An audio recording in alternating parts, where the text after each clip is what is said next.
Hey guys. Wow, it's Monday already.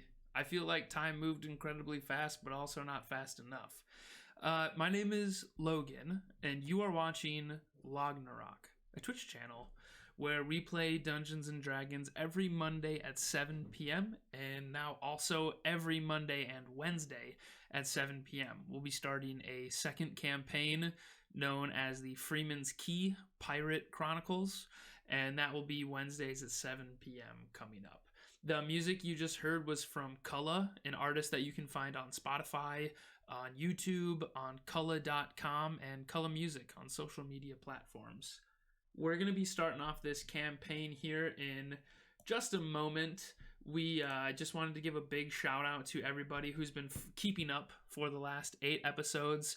I want to thank everybody, especially everybody in the adventuring party for being here for the past 18 episodes. So this is the 8th episode that we've been streaming, but it is the 18th episode that we have been playing as friends, as hanging out and playing D&D together. So big shout out to all of them, and don't forget, if you guys haven't already followed me, or if you've been watching the videos on YouTube, just throw a follow, throw a like on the videos, throw a comment. Dude, that'd be great on YouTube if you were rewatching it, or if you're just catching up. And if you're on YouTube right now catching up, or if you're on YouTube, you haven't even got to us live yet, you've never even made it to the Twitch channel, wow, if you're watching this on YouTube because you just found it, that would mean the world if you even just commented and gave me some of your input.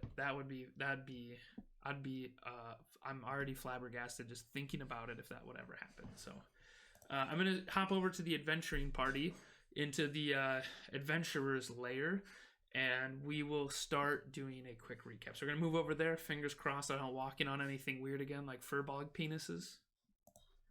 Hey guys, you ready? Hello. Okay, cool. You guys didn't... I'm glad I didn't walk in on anything absurd.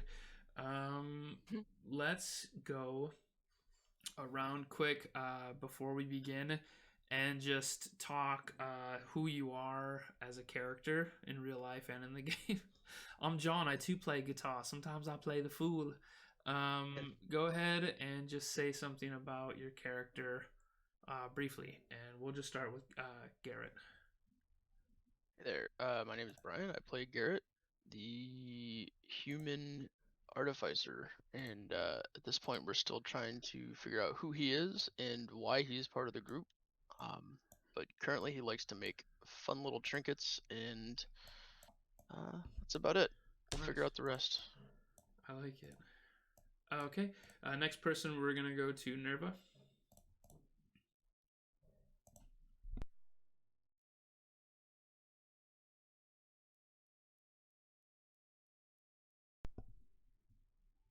Paging Dr. Nerva. We can go over to you, Kevin. Nerva's here. Sorry, Welcome. I was muted. Oh, that's okay. That's all good. Okay, so I'm Josephine. I play Nerva, and Nerva is a Drow Abjuration Wizard, with an armor class of 10,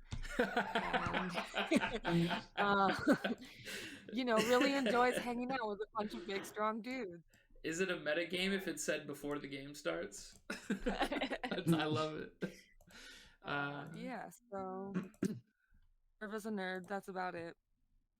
Nerva's a nerd. Yeah. But is in possession of a very powerful amulet. True. Yeah, I might. Yeah. I do something about that. You're gonna. I don't know. We'll see. Yeah. Yep. That's gonna be a fun one. Next we'll go over to you, Charmaine. So, my name's Kevin. I normally play Peyo, but I am currently playing Charmaine, a charming halfling bard who is from this town where we're currently at, and somehow survived everybody going dead. Yeah. And coming back from the dead. Yeah. Oh yeah. Well, as a halfling bard, she's very nimble, right? So bouncing all over the place, avoid it, kind of like Yoda in the fight with Dooku. It's kind of how I picture her fighting. Next, we can head over to Eliard. You want to open your mic and talk about your character?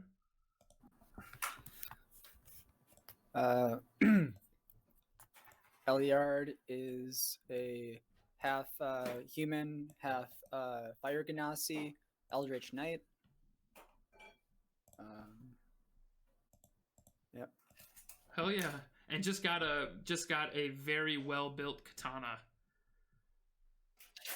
Oh yeah, the Hattori Hanzo. Yeah, last episode, you guys saved and inspired this young blacksmith apprentice.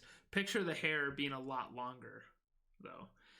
You guys kind of saved this blacksmith apprentice, and he was in possession of this very well-crafted sword that looked like a scimitar, but was just a slight curve to a short sword, which in our world we'd call that a katana.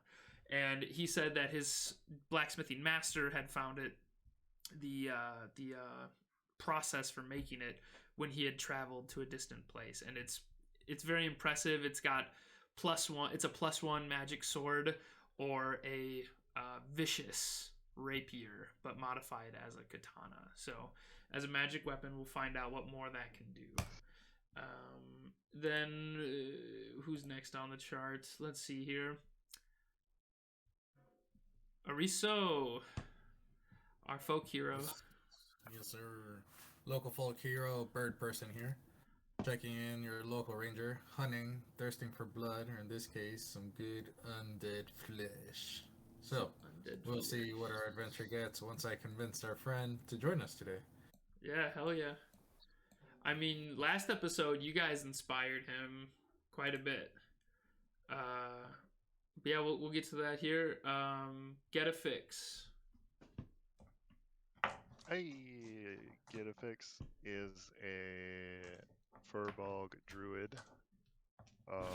99% of the time, he starts his battles with Tidal Wave, but not today. He's juicy. That's right. You guys are pretty low on a lot of stuff, aren't you? Well, I guess He said not today. Not tidal wave, though. Not tidal wave. So yeah, I guess we'll jump right into the recap and start us off. You guys, Before you do that, yes, hold what's on, up? hold on. Who is this handsome icon I see on my screen? Oh, that's the blacksmith apprentice. Okay, I see. That's the one who gave the sword to you guys and had it actually inspired. So off screen for all my NPCs, I do keep track of like loyalty score, where like if you do nice things or you do bad things, I roll, and that roll will add or subtract to their loyalty towards the party. And you guys all just had like, it was like high roll, like you did a good job and you've inspired him. Now he will fight for you guys like in combat, like he will be in the turn order. He's willing to die with the party, not for, but with, as you guys have bolstered enough loyalty from this NPC, and that's why I decided to throw a token in there for him. Yep. Cool. And you guys came into Penguin last episode. It has been like a day for you guys already. You had a zombie encounter with some necromongers on the side of the road. And upon coming into town, you found the City Hall building, which was boarded up and well enough defended. And Eliard ripped a mad strength and busted through the front door. And suffered a little bit of bludgeoning damage from a bell that fell down. And upon investigating magic with his wand, Garett, using his like wand of detection, saw a room where there was some magic coming from. That magic ended up being a holy water jug, and the person that was in the room with it was that young blacksmith apprentice. And he showed you guys on a map, as you said that as he said that the holy water came from the paladin Henry Brighthammer. And you guys said you were looking for him. He opened up a map of the region and pointed right on it where the nature shrine is for Mother Ziona. The one where he said that's where Brighthammer was left going. Because Brighthammer was going to get something. He was with them in the town hall and was helping them repel these attacks that were coming from the undead. And he had left to go get some kind of item he said he was going for, but he hasn't been seen since then. And he showed on the map where he was going. So that's going to, you know, without being too railroady, kind of the next spot on the map. And while they were discussing that, the blacksmith had seen out the window the same necromongers like dropping dead bodies into the well. So it's hard to see.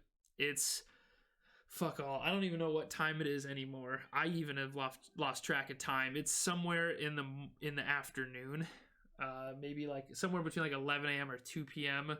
But there's so much smoke as the city is burning, and these necromongers are finding dead bodies or like making dead bodies, right? And they've been dropping them in the well, and there's no telling what's going on. But the NPC was inspired to defend Penguin. And so he actually just took initiative and ripped open the door, and he's kicked it open, and that's where we're starting off. You guys are opening up the door now as the city smoke is back into your lungs and it tastes like burnt wood. You don't smell any, like some of you might know what burning human smells like because you're adventurers and some of you have been in wars and stuff, but you don't smell any burning human, so that's good. But as you guys are walking out, and the young blacksmith is, for the most part, leading this charge, he steps out of the house into the smoke, and he just stops, just looking for you guys. So I'm gonna need to know your formation as you guys are leaving the house. I'll be right behind the blacksmith since I was pretty much helping him. Yeah, hyping him up. Yeah. Okay, I'm gonna just put you right by him. Yeah. Okay. Garett's gonna be all the way in the back. Is this the part where everybody goes, no, I'm gonna be in the back? Yeah, okay. Just keep layering it until you guys are back in Oxton. Just keep playing backsies. I mean, I'm not a tank, so... Right. Yeah. Hard to find a tank in this group. Right. Going outside. I'll step here. Okay.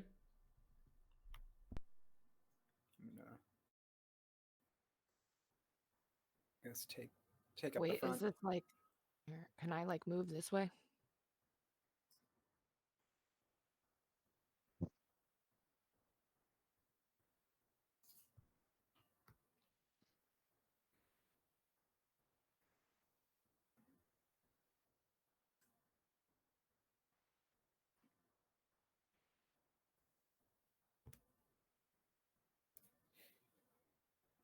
I'm so sorry. I was muted for a second there. I don't like seeing all these arrows everywhere. Yeah. Yeah. Yeah, that's good. Getting my bearings. Yeah, it's just... Yep. Yep. Yep. And so as the door was like kind of busted open because the blacksmith pushed past a lot of stuff, it definitely startled. As you guys walked out, you could barely see two silhouettes. And then you do, as you get a little closer to just like one step closer, as you're moving towards here, you can see inside of the smoke that's clouding a lot of your visions. Two necromongers. They like kind of come into play as you guys get close. And then in the back, you guys see silhouettes. You guys see three silhouettes right about here. So if like I don't want to do like fog of war or anything like that because it's like gray smoke. So right away as you guys are looking towards the town well, you see just the two necromongers, and then you see three silhouettes at this point. And because the door was just busted open as you guys were talking and you like pushed through, the necromongers are currently surprised as you guys busted through. So if anybody wanted to make, upon busting through the, into the smoke and seeing all this, I will let you guys take a surprise round of combat. So before we do that, why don't we just have everybody click on their token and roll for initiative? So yeah, click on your map token, and then go to your character sheet while your map token is selected. Press the initiative button.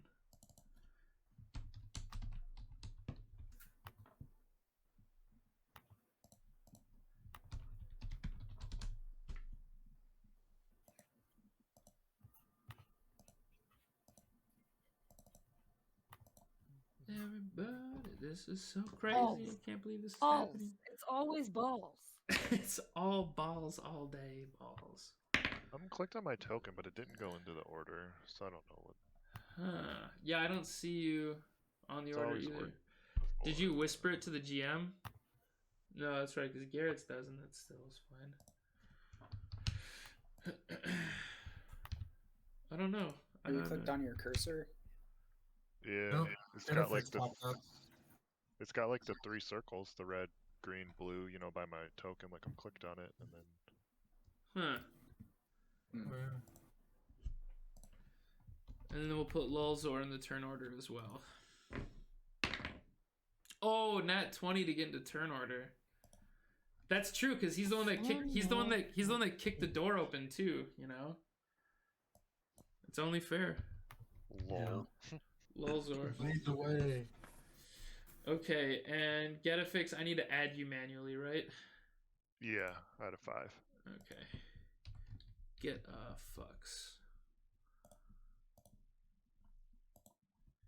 Need a 5. Now that's alright. Okay, so starting up first is Lulzor, who is gonna take their 30 feet of movement.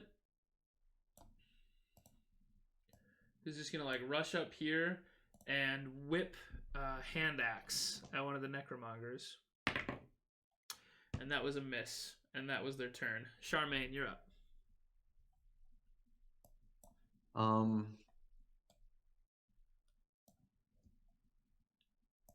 Charmaine's gonna hang back, but use her bardic inspiration Yeah. on Erizo. Oh, nice. So Erizo, do you know how bardic inspiration works? You'll be Can you give me a refresher, please? Yeah, so you're gonna get a D6 that you can add to any chance to hit or ability check. Yeah, and Kevin shared it in the chat as well if you need to see it. But basically, you have a D6. The die becomes a D8 at 5th level. Well, we're not 5th level yet, so that's. Are we at 5th level? I think Charmaine's at 5th level. Yeah. No, she's at 4. Okay, so she's at 4 still. Okay, yep. So it's just a D6. You'll gain a D6 that you can So if you have your dice in front of you, pull your D6 off to the side. You know, just so you know or find a way to mark the of inspiration. Okay. And I can mark Erizo with this cool little lightning helix to show that you're inspired. So the reason she did that Yeah. is, they're getting out there and she's just all excited and he's right in front of her. And so she's like, just starts singing a song really quick about his beautiful plumage. Oh, sweet. So like, 'cause I'm free like a bird, yeah. And these birds you cannot change. And then Erizo's like knocking an arrow.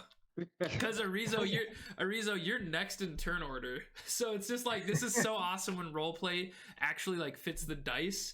And this bird you cannot, just killing the undead to folk music. Charmaine, anything else you want to do with that bloody legend of a turn? She's just like really into it right now. Yep, she's playing the lute. Yeah. Awesome. And Erizo, you're up. All right. As I'm feeling the tunes, I hop over next to Eliard, and then I'm gonna cast Long Strider on Eliard and myself. And first, initially, I'm gonna grab pinch some dirt, and then throw that at both of us for this. So what that'll do, Long Strider does is the target speed increases by 10 feet until the spell ends. It doesn't say anything about concentration, so I think once it's cast, it just lasts for the duration. That's a Yep. question. Yeah. So Long Strider. Casted at second level for an additional creature. Yep. You guys have 10 foot Sorry. And it will be a second level slot. Okay, so you and an additional creature. That's fucking Yeah, awesome. Sorry. Yeah, for that. Yep, and so you have not only inspiration, you also have an extra 10 feet of movement, which I will make the ninja icon. Who else did you give that to? Eliard. Nice. The boys are back in town. Okay, so Eliard, you've got 40 feet of movement.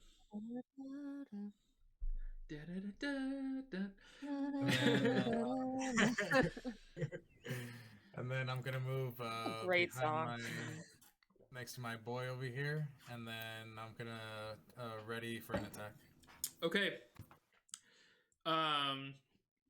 So when somebody gets close, So you need an action to do that, and you used your action to cast Long Strider. Oh, okay. Never Yep, mind. no worries. But you can definitely go up there. And you probably took off flying like a bird, because you technically have 60 feet of movement. 60 feet of movement. You can fly to the other side of the world, dude. You can. You'll be like, I've been to the Draken Plateau. Later, nerds. Okay, cool, awesome, man. And now that leaves the Necromonger on the left. And they're going to cast Ray of Frost. The one on the left is going to cast Ray of Frost on you, Erizo. And that was a 15 to hit. That hits. Okay. And you are going to take 5 points of frost damage. And your speed is reduced by 10 until your next turn. Until the start of your next turn. So, I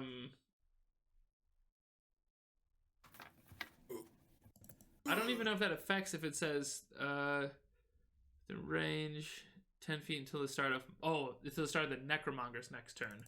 So yeah, you currently have a sink on your speed, so it actually negates your Long Strider, and you are back down to 30 speed of movement. Okay. Oh. Wait until it's next turn. Yep. And I'll explain post show, because the Necromongers have been doing Ray of Frost for the last like 3 episodes, but none of them have hit really.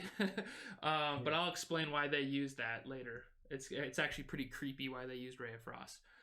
It's the Necromongers on the right turn, and they are going to blast Lulzor with a Ray of Frost. And that was a miss. That was a 5. So they did not get hit by that. But they are going to move up here on their turn. They're just like marching slowly, because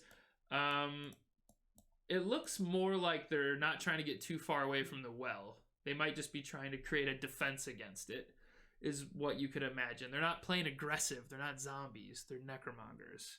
They're not just like brain hungry. They're disciplined undead. And so they will be just moving up casually. And Garett, it's your turn. How far can I throw things? Like just like a 20. stone for I think 20? throwing is 20-60. Yep. Okay. So yeah, I'm gonna. Yep, it's 20-60. And you just make a regular dexterity attack. Okay. Just checking. Yep. I like where your head's at.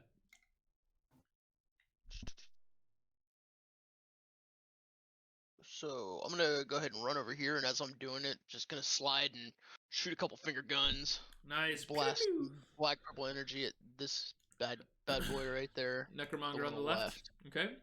So you run, slide cancel as you hop back up and shoot finger guns at it. And we'll start off the night with a nat 1, boys. Ooh, nice, man. Yeah, so maybe you're just like, it's not you, it's the smoke. It's just It's the hard. slide. The visibility is really hard. They're just inside of visibility for you. So it's not your fault, man. It's just, you're a great finger gun blaster. It's just the smoke around you is really hard for you to go. But I do want you to make a D12 roll, and 1 through 3 1, 2, 3, 4. Yeah, well, I'm sorry. 1 through 3. Roll a d12. 1 through 4. You're gonna end up hitting a Erizo with it.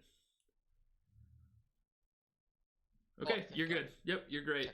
So you rolled a nat 1, and because that's the d12 penalty is kind of my thing. You don't have a weapon to drop, so you're kind of lucky there. Because it's I can't make your hand fall off. You know. Well, I will say that mid slide, I took Stony out and just kind of rolled him. Well, not really. I guess I can't really roll him. Just kind of dropped him on the ground as I was sliding. Yeah. He hopped out of your pocket. You just thought about him activating, and he jumped out himself. Stoney's like, all right, let's get to business. Stony, go! Let's get to business. as like a Pokemon. Yeah, Stony, I choose you. If we had people making fan art, I'd love to see what Stony looked like. Eliard, you're up. So I have 60 feet of movement. You have 40 feet of How movement. much? Yep. 40 feet? Without penalty. Yep. Wait, but is that including this ninja thing? Yeah, so like regularly, like plain ass, you've got 30 feet of I know, movement. And then because you have Long Strider, you can actually run into combat now. So that's actually awesome that you have Long Strider, because you can get to the front line now and still have your action to make an attack. Because you can run here, or you can basically pick a Necromonger and you'd still have your 2 attacks, because if you take the 1 attack action, you'll have your second attack as a level 5 fighter. So Erizo, that's a fucking good job. You tagged him, because now he can get in the thick of it and deal damage. Long Strider. I'm gonna run up and run up in front of what's this guy's name? Not Lolzor, but this other kid. Erizo? This. Yeah, this is Lolzor. The Necromonger or Lolzor? Lolzor. Well, who's this other? Oh, never mind. The redheaded with the tan. Yeah, that's Lolzor.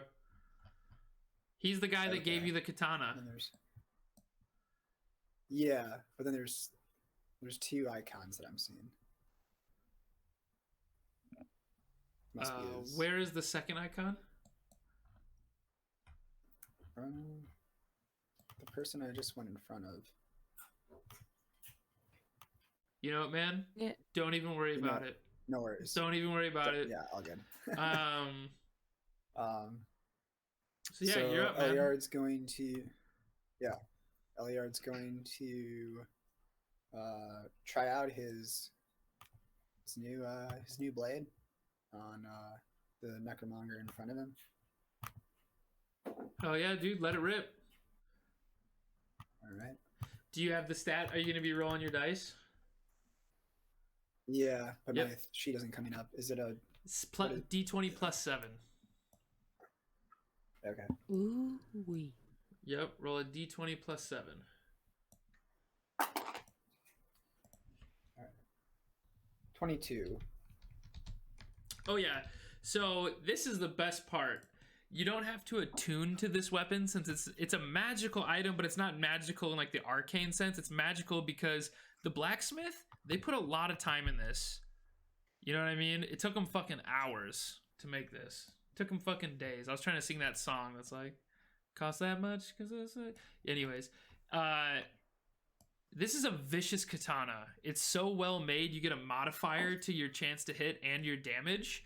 And it's pretty great that your very first swing with it, you swung for over 20 on your chance to hit. So when you swing for over 20 on your chance to hit, let me just grab my little cheat sheet here. The vicious katana, you get a +1 to hit and a +1 damage. And when you roll a 20+ on chance to hit, you deal an extra 7 damage. So go ahead and roll. Yay. God So damn. go ahead, roll your damage, which is going to be a D8 plus 4. But you're also because you fucking rolled an over 20 to hit, it's going to be plus 11. So a D8 plus 11. Okay. Did you say vicious or viscous? Vicious. Viscous is what you're getting next, so be So wait, so you said it's plus 11 or plus? plus 11 because you Oh, rolled right, over okay. 20. Yep. Oh shit. Okay, so it's a 16. Damn, dude. 16 damage. Crazy though. Yeah, and since the D8 is like a dreidel, it was literally spinning for like 10 seconds. Well, well, that's your I didn't Jewish even- instinct to spin a D8, not roll it. It's just like, you just like look at it, your No, mouth I starts tried rolling watering, it and thinking just of went Gelt, for and it. you're like, oh yeah, D8. I can throw these. You just roll it. That's pretty cool, man. Cool. Hell yeah, dude. So you get to do that And again. I can do. You get to make an 2 additional attacks. attack, totally. Yep. Big hit, dude. All right. Big bada boom. All right. So D20 plus 7 to roll hit. Anything plus 7. Yep. Okay. 23. Oh, sweet. So yeah, roll another D8 plus 11. Okay. It's another 5. Okay, another So 16 16. damage. This necromonger is now bloodied. As you God. as you ran up, the splint mail that it's wearing, you've just pretty much destroyed it. Like you ran up and just like you're popping the splint mail open, and it's like appendages are hanging there as you just like, you like sushi, brother, and you just rip the thing open. That's an awesome, lots of damage there. Whew. Nice job, man. Cool. So I don't know if you have any bonus actions you want to use. I'm not sure if you do at the moment, but if you don't have any in mind, Yeah, I'm just gonna end my turn. okay, awesome, And dude. kind of yeah.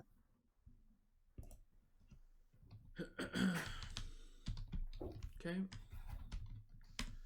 And next we're gonna go to Getafix. It's not me. Oh wait! I totally want to mention quick. So for Erizo and Eliard, for the 2 of you who got up there, you can actually see what those silhouettes are right now, but the rest of the party can't. So I'm just going to send you guys a quick picture message privately of what you're looking at.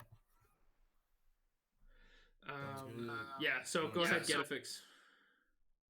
Cool.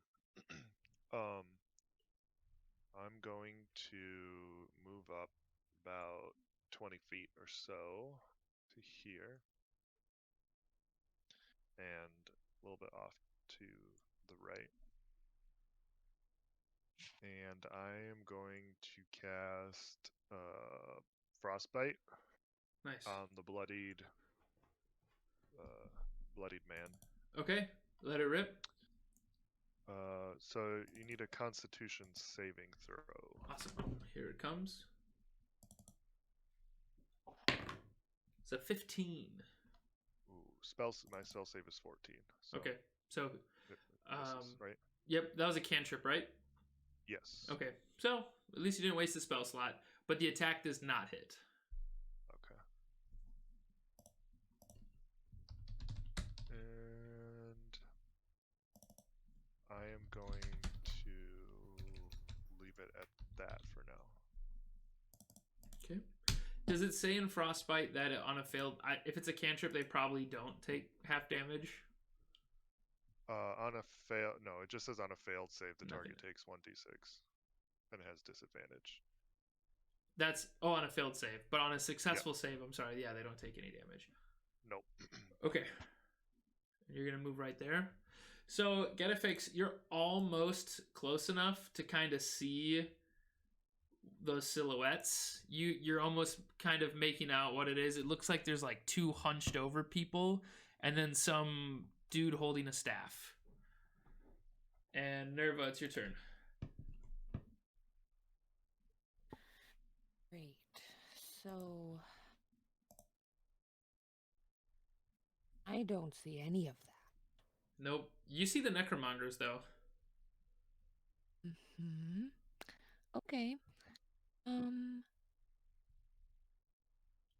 I moved my full movement like towards what's happening, what are my odds of like seeing them, or can I make a perception check or something?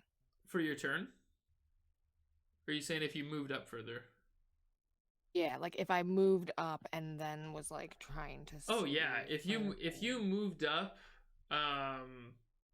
if you, I'm not gonna tell you like how far you have to move, like, or you can just I start can moving. move here.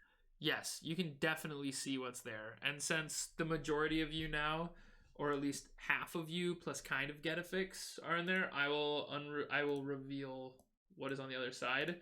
It's just that if you have any spells or ranged attacks, you will have to be within 60 feet to not suffer disadvantage, just because of your visibility. But now you guys can all see. Have they been visible this whole time? No. Oh wait, Well, I those. see Oh, them, hold on. Those are Yeah. the gray circles. Sorry, that was a tech issue on my end. I was highlighting the circles and I was like, what? There you go. So as you move into play, you see two zombies that are on chains, and the necromonger's got like the chains in his hand, and he's holding a book on that hand, and he's holding his staff, and he's like channeling right now as he's like mumbling over the well, kind of like nearest the well. Sure. Okay, let's see. And so like this is the guy I just want to like make it big again. This guy. Whoa! So this is who you see like channeling over a book, holding two zombies. Yep.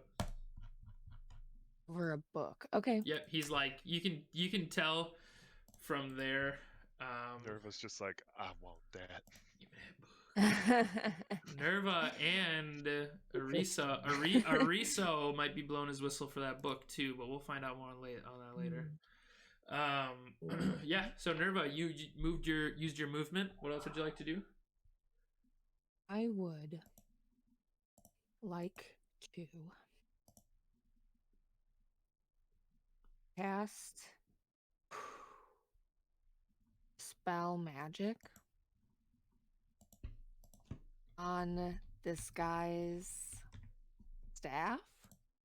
Okay. I will click it into the chat so you can see it. It has 120-foot range, 1 action, herbal and somatic. So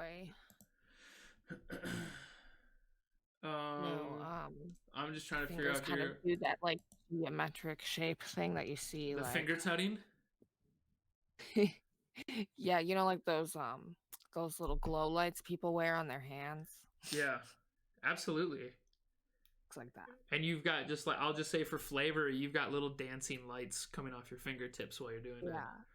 So the rave has started. Are you telling me the rave? Erizo, get your whistle.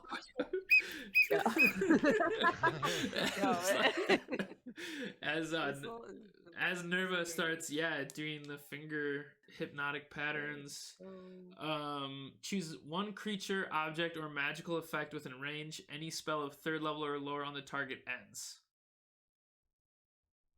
So that's what you just did. You basically I don't know if he's like trying to cast the spell with his staff. So so go ahead, take down one of your 3rd level spell slots, and you just shut down one of his ritual casts.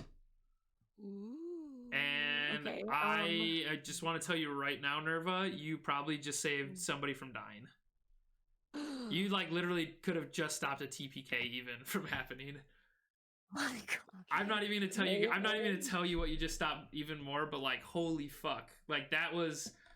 You might have just like turned this from a 3-hour combat into a 1-hour combat. Fuck no. You like that's awesome. Like you ran in there, dumped your 3rd level spell, and did exactly what a utility wizard does. It's just like, yep, fuck that, fuck your magic, zap. Okay, so for the flavor here, my little like finger lights are happening, and then because this is an abjuration spell, I get my arcane ward, which I like never use.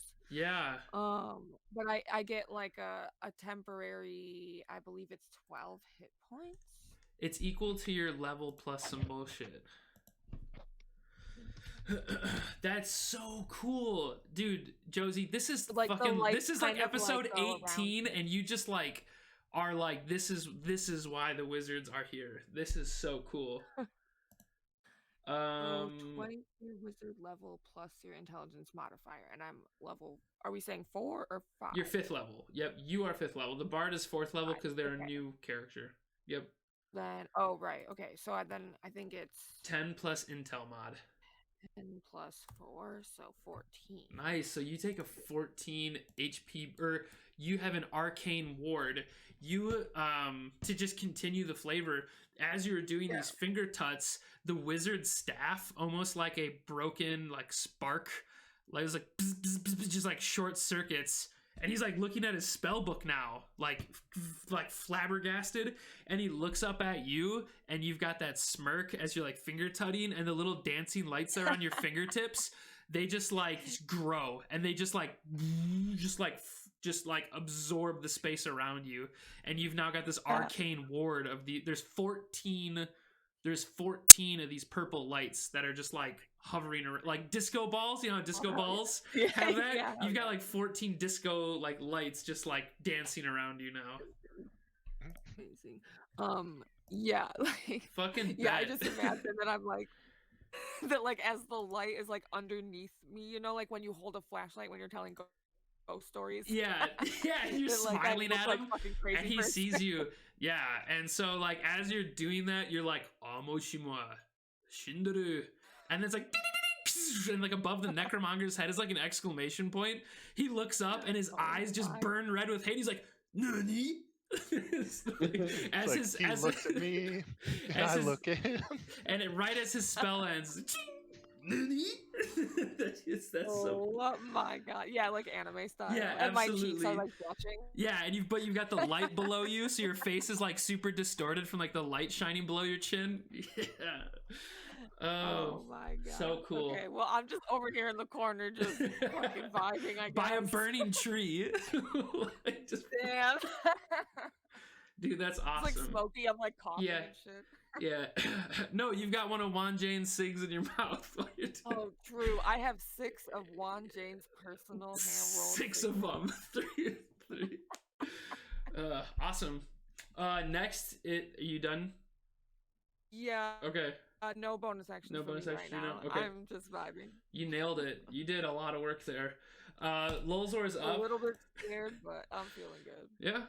That definitely should bolster you, and you're like that should inspire the party. But nobody knows that because they don't know magic, but you do. You know what you just did. Fine. Yeah. I'm just doing my thing. Lulzor is gonna run up here and actually just aid in flanking. He's gonna run around, like slide cancel around the necromonger and like hop back up and swing his he's got a hand axe essentially. A light axe. So here's his swing. That is not going to be a hit, and that's going to be his turn. So he's helping out as best as he can. Oh, it's with advantage because of Eliard. I forgot. Okay, I rolled the exact same number. So that's not a hit. And Charmaine, it's your turn.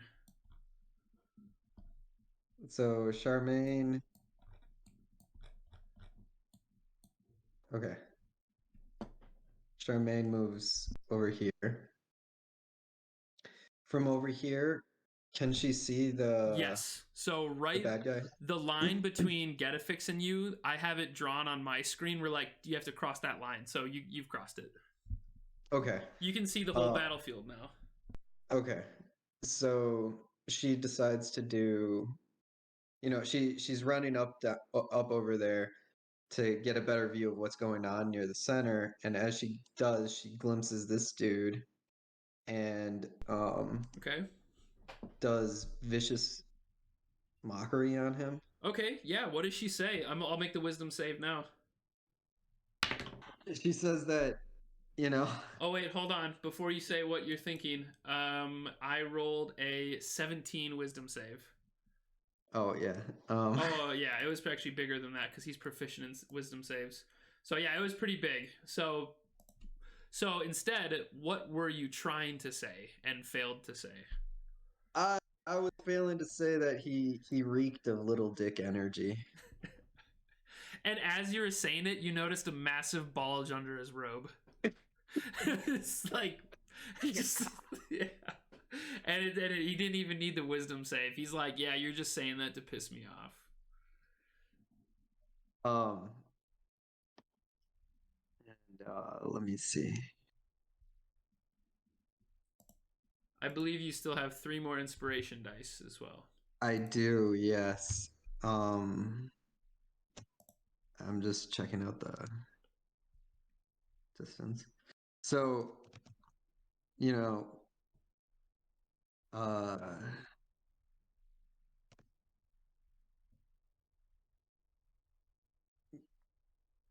yeah, he decides to he was inspired by Eliard's rushing in and everything. So Charmaine decides to, you know, sing a praise to Eliard, giving him bardic inspiration. Hell yeah. So, Eliard, you now have a d6 that you can add to any of your attacks or ability checks or saving throws. So I put the same tag on you as I did Erizo. So the front line is buffed. That's good. That's very good. Anything else from it? Okay. Erizo, you're up. Alright. Just want to confirm the number of attacks I'm able to do. My current count is 3. 2 actual attack actions and 1 bonus. That is correct. Okay. Then I will take movement to move toward our... what condition is he in? Bloody? No. Yes. Yeah, he's bloodied. He's bloodied. First attack. Ooh, that does not hit. That's an 8. Okay, thank you for knowing. Second. 17. So yeah, 17's a hit. Alright, and then for the bonus. Hold on. 16. To hit? That is not a hit. That does not connect. Yep. Okay. Just the one? Yep. Alright, got it. That'll be the 1d6 for its damage, and then the 1d8 for the Colossus Slayer. So you're going to deal the 1 short sword, which is a d6 plus your dexterity, and then you will deal Colossal Slayer. Correct. Yep. 11 total. Okay. Sorry. That's the 5 for the 1d6 plus 4. That's 9 plus 6. 15 total. Okay, so another 4 off the 11. Yep. Okay, that kills him. And that'll be it for me. Woo! Yeah, so you run up there with your short swords and just like rave whistles going, watching Nerva brought out the disco ball, and now you're just twirling your glow stick swords around and just shredding up this necromonger. And you easy clap. Yeah, dude, they got some special fungus that just radiates strongly in day and night. It's just like gotta go. Absolutely. And I don't want to tell you how to play your character, but I also didn't want to tell you there because you were gonna clap it anyways. You're 16. You could have used your bardic inspiration to hit it, just so you know, because you hit it with you hit it with the 17. So if you rolled the 16, no matter what you rolled on the d6, you would have hit it. But that is a heads up for the next round of yours, and you have your Long Strider back as the Ray of Frost is over, as it is the Necromonster on the left's turn. He's just gonna close the gap, and he's gonna make his attacks on you. He's gonna basically swing his longsword at you repeatedly as many times as possible, and you're lucky he doesn't get advantage because that would have been worse. The first one is an 11 to hit, which does not hit, I'm guessing. The second one is a 24 to hit, and you're gonna take this longsword You're gonna take 12 slashing damage. Ugh. Yeah, just a really big one, and maybe it doesn't even actually like hit your arm because so this is going to be a great lesson too, and this is something from Dungeon Master that I watch and learn from quite a bit. He says that you don't have to look at HP as like if you have 50 HP, you don't have like 50 red HP. You can look at it as like you have 4 actual like health points. Like your bird muscles are like 4 little red health points. But since you're a ranger and you're an Aarakocra, you've got like 46. Like change the red to white and call that your stamina, your ability to dodge, your ability like this longsword that like hits you, like quote hits you, just made you have to like dodge out of the way to a point where like it hurt you, like your stamina has been drained trying to dodge out of the way of it. So I mean, like, cause like fucking how is it 12 damage? Like that's a proper fucking gash, right? Yeah. And you'd think like you'd be dead after that. So I always like to just for role. I mean, you do take 12 slashing, but just for like role play sake, as a ranger, as someone who has light armor, you're not necessarily taking a longsword right to the fucking face, right? You're dodging it, and maybe you had to block it with your wing, your strong like wing or something like that. Just like really took a lot out of you.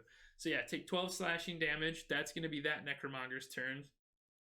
The Necromonger on the right is dead, and that leaves Garett. You're up.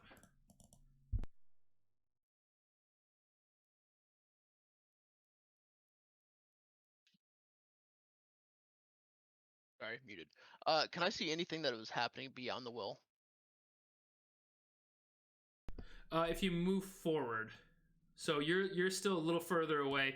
You heard when you heard the baby dick joke from Charmaine, you assumed she was talking to someone other than the Necromongers because she was yelling her voice a lot louder than she needed to be. So you can definitely hear that she's looking at someone. So I'm going to say that your character, that Garett would know, if he moves up 5, 10, like 20 feet, you'd be able to see what Charmaine's seeing. And that'd be enough. Okay.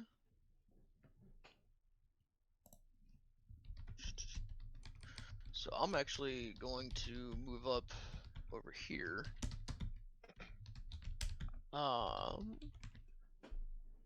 And I'm actually going to cast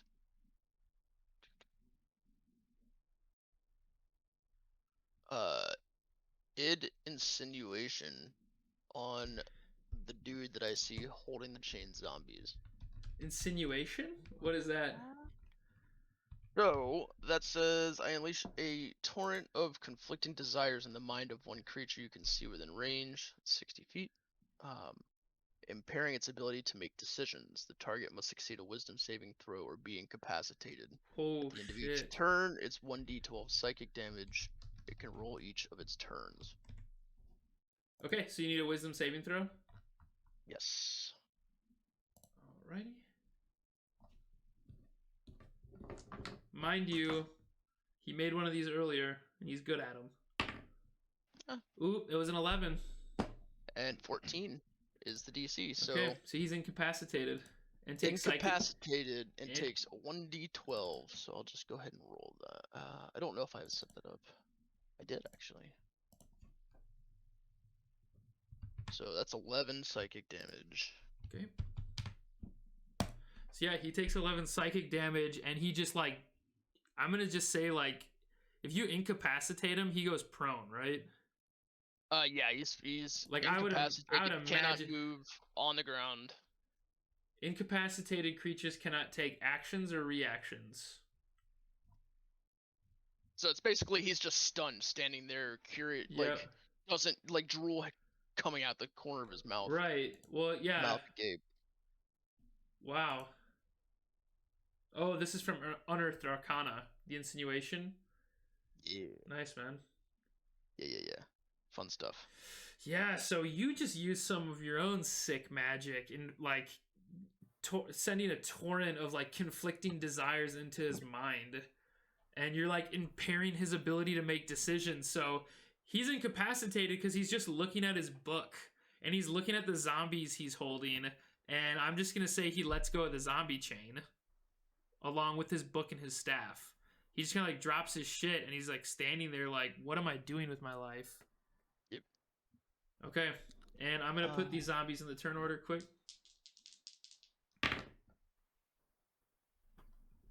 Go ahead. Is there anything else you want to do? That's my movement, my action. So just so I understand this, because this is my first time playing a spellcaster. When I've got concentration going, so this is a concentration spell for a minute. Yep. I cannot cast an action spell, or you can, as long as the spell does not require concentration. As long as it's not a concentration spell. Yep. Okay, cool. Absolutely. Cool. Yeah. So I'm going to. So we never actually put Stony into on the map. Oh yeah, sorry, you didn't get your little. Where he was. I think he was right here. You didn't get your little eyeball. Yeah. Did I ever give you ability to move it? I think you did. I think I just do it. I just manually do it every time. Stony the eyeball. Eyeball is my favorite NPC.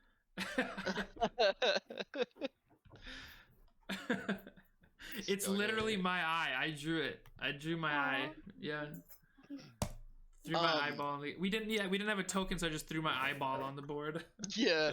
Well, we'll make a token of it someday. If you want to draw it, I'll try drawing it. If you want to try and draw it, if anybody in chat can draw it. Who? I was saying someone in chat could probably draw it. Oh, I thought you said maybe we can get Kat to draw it. I was like, my partner? She could probably crochet it. Crochet an eyeball for it.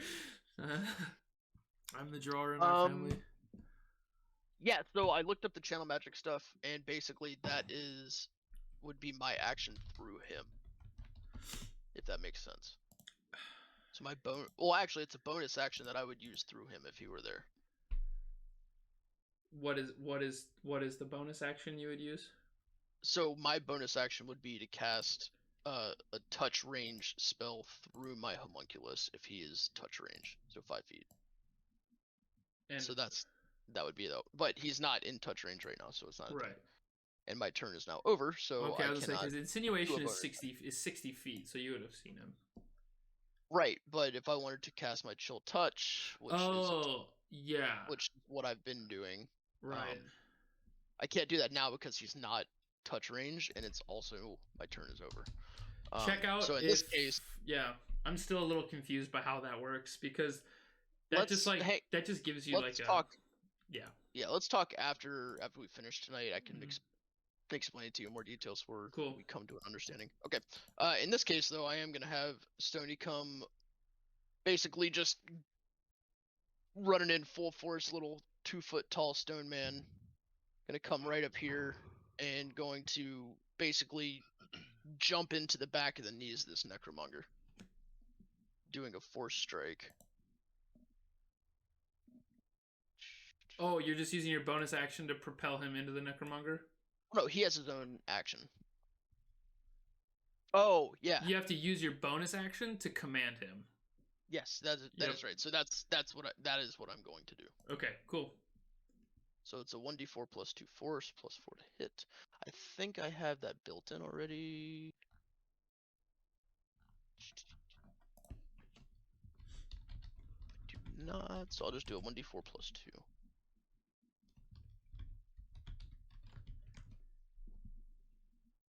Nice. 4 damage. That's 6 damage, actually. Oh, it adds 2 more. I have to roll to hit. Sorry.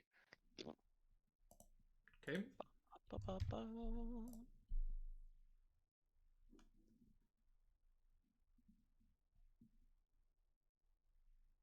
That does not hit. Yeah. Does not hit. So the homunculus, he just runs in.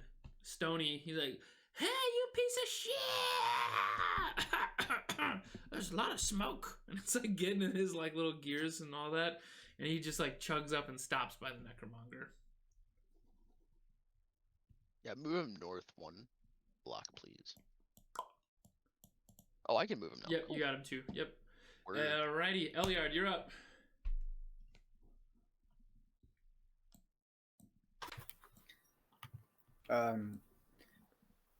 Eliard smirks at what he sees happen to the state the necromancer's in, Yeah. and kind of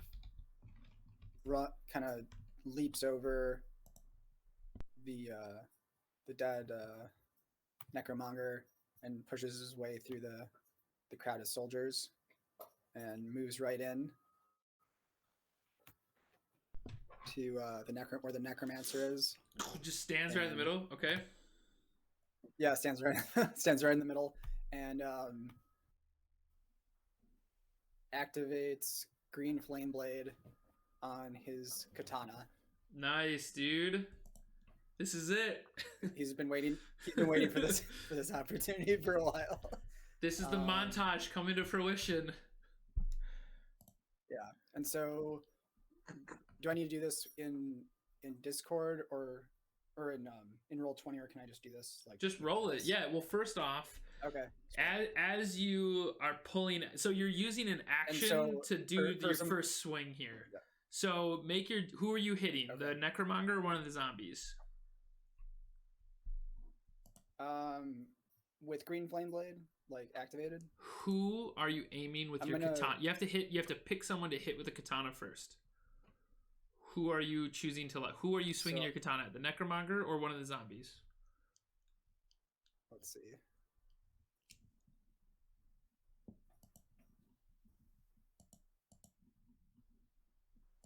I'm gonna swing for one of the zombies. Yeah, I'm gonna swing for the zombie in front of me, that I'm to my right. To your right. Okay, so on the left side of the map. Yeah. To the other side. Okay. To my right. Stage right. Gotcha. So go ahead, roll a d20. Okay. To see if you hit a d20 plus 7. 14. 14 is a hit. So roll a d8 plus 4. 10. Oh wait. Yep. 10. Okay. So that zombie is bloodied. And then now with your green flame blade, you're using your action when you make this attack to on a hit, the target is gonna suffer that 10 damage, and then you can now choose a creature of your choice that you can see within 5 feet of the zombie, which would be the necromonger. Yep. And the second creature is going to take fire damage equal to your spell casting ability modifier. So your spell casting ability modifier is your intelligence, I believe. Yep. So you will be doing it. You'll be doing 3 fire damage to the necromonger when you do this. Okie day. Okay. Awesome. And that's a cantrip, right? It's just dealing additional damage. It takes an action, so it just attaches to basically the green flame blade action. Layers on top of your katana action. So as you take this katana action, you are using a cantrip with it to cause this green blade as you cut the zombie. This green flame just is on your backswing, and it starts the necromonger on fire. He's got green flames just off the 3 little green flames creep up his cape as you make that attack. And now you have a second katana attack now, but not with the green flame. Just a regular. Got it. Yep. Oh, okay. So I can't use. Oh, hold on a second. Okay. At 5th level, hold on a second. At 5th level, the melee attack deals an extra d8 fire. So roll a d8. So now it's actually at 5th level, you roll a d8 plus 3 fire damage. So this is really good once you get to 5th level. Green Flame Blade is kind of meh up until 5th level. Then it's awesome. Roll. So I rolled a 1. Oh, that sucks. It could have been awesome. It's still awesome. I mean, yeah. So you dealt 4 total damage of fire to him, and then you still have another katana attack because you took the attack action, which means you get to swing your katana twice. All right. Ooh, yikes. So another 14. Who are you aiming for? Aiming for the necromancer. Okay, let me just see if a 14 hits. And a 14 does hit, so go ahead and roll your damage. D8 plus 4.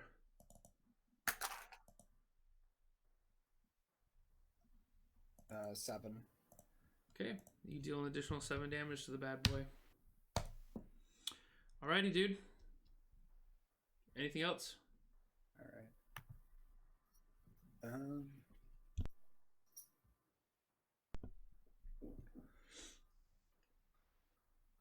Can I use a bonus action? Yeah, if you have some... Yeah, definitely. You have a bonus action that's free. I'm going to use Action Surge. So I can take an additional action on top of like my regular actions. Okay, did you use Action Surge? Oh, you took a short rest. You're fine. You got it. You got it, buddy. All right. And I'm going to... So that means you get 2 more attacks. Yeah. So I'm going to do the same thing with my katana. I'm just going to aim for the... Yeah, for the necromancer. Hey, And all the... Oh, what's that? So here's the thing, man. I'm going to give you Green Flame Blade again. Because you can only use 1 spell slot per turn. Green Flame Blade is a cantrip that costs an action to cast as it layers onto your katana. Since you're using a feature that doesn't give you an extra attack, it gives you another action. You can use that action to cast the cantrip Green Flame Blade again. Because you can, as an Eldritch Knight, use Action Surge to cast a second cantrip that would use an action. So technically... not technically, in my fucking brain tonight, go ahead and make another Green Flame Blade attack. And you'll still get 2 katana attacks, Okay. but the top one will have Green Flame Blade as well. So you'll deal an additional D8 plus 3. Sure. Yeah, so first, let me know who you're targeting. All right. Your shit, say less, DM. So I'm going to target the... yeah. I'm going to target the necromancer. Okay, so roll to hit. Oh, that was not good. Yikes. That was a 1. Oh, So fuck. plus, what was it? I mean, yeah. It does not hit. I don't think that If you're hit. if you're aiming for the necromancer, that does not hit. And then that will be your so, green one flame more. attack. So yeah, your green flame's done. Make a second attack.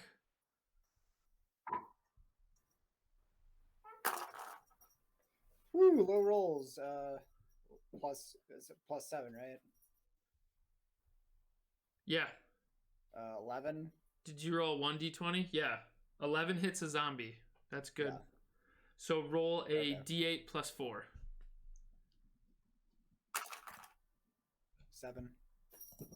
Okay, the zombie is mortaled. For the... All right. You did 7 damage. Alrighty. The zombie is mortaled. And now, since you did roll a nat 1 on your first attack, you're going to get the d12 that I like to use. Before you roll the d12, 1 through 4, you're going to drop your katana. 5 through 8, you are going to inflict a little damage on yourself. And 9 through 12, nothing's going to happen. So roll a d12.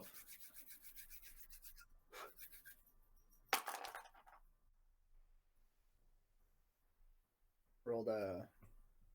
What would this be? Rolled a 6. You take 7 slashing damage as you're not quite used to this katana yet. When you green flame bladed, so picture you used your action surge. You went in there swinging, man, just so And good. The dot... The dots on the bottom of the 6, like I don't know, I can't explain that anyway. Yep. You should just know intuitively as a circular. human which one's 6 and 9. I can't teach you that. That's beyond me. So as you ran in there and like a whirling dervish just spinning this katana, you casted Green Flame Blade, made a second katana attack, just like dealing damage. You action surge. You found the groove and you just kept spinning. And you whiffed on that Green Flame Blade. And as you made your second turn, you made contact with the zombie, but that made the katana like bounce off the zombie in a weird way, and it went up your arm, and you kind of like bent it weird with your two hands, and you stuck the katana into your like tricep kind of, and that's where you took 7 slashing damage as it like comes up and deals 7 damage to you. Tis a flesh. Tis just a flesh wound. Yeah. Yep. Oh, that's the price you pay when you work with sharp blades. Getafix, it's your turn. Ah, yes. You still don't even see that well what's going on where Eliard's at. Yeah, that was my my issues. I'm gonna move up. Okay. Right here.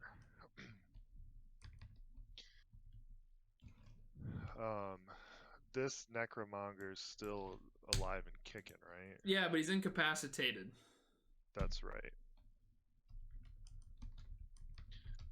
For the next minute.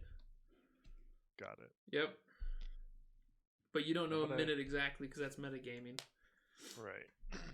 I'm gonna give another old frostbite Okay. attempt at the right zombie. The one that's mortal. Okay, yeah, let it rip. We need a Constitution saving throw. From a zombie? Yeah. Ooh. That's their fucking proficiency, man. Let's see how it goes. 9. So it's 14. Spell Shit. save is 14. so Alright, it hits. let it rip. What happens?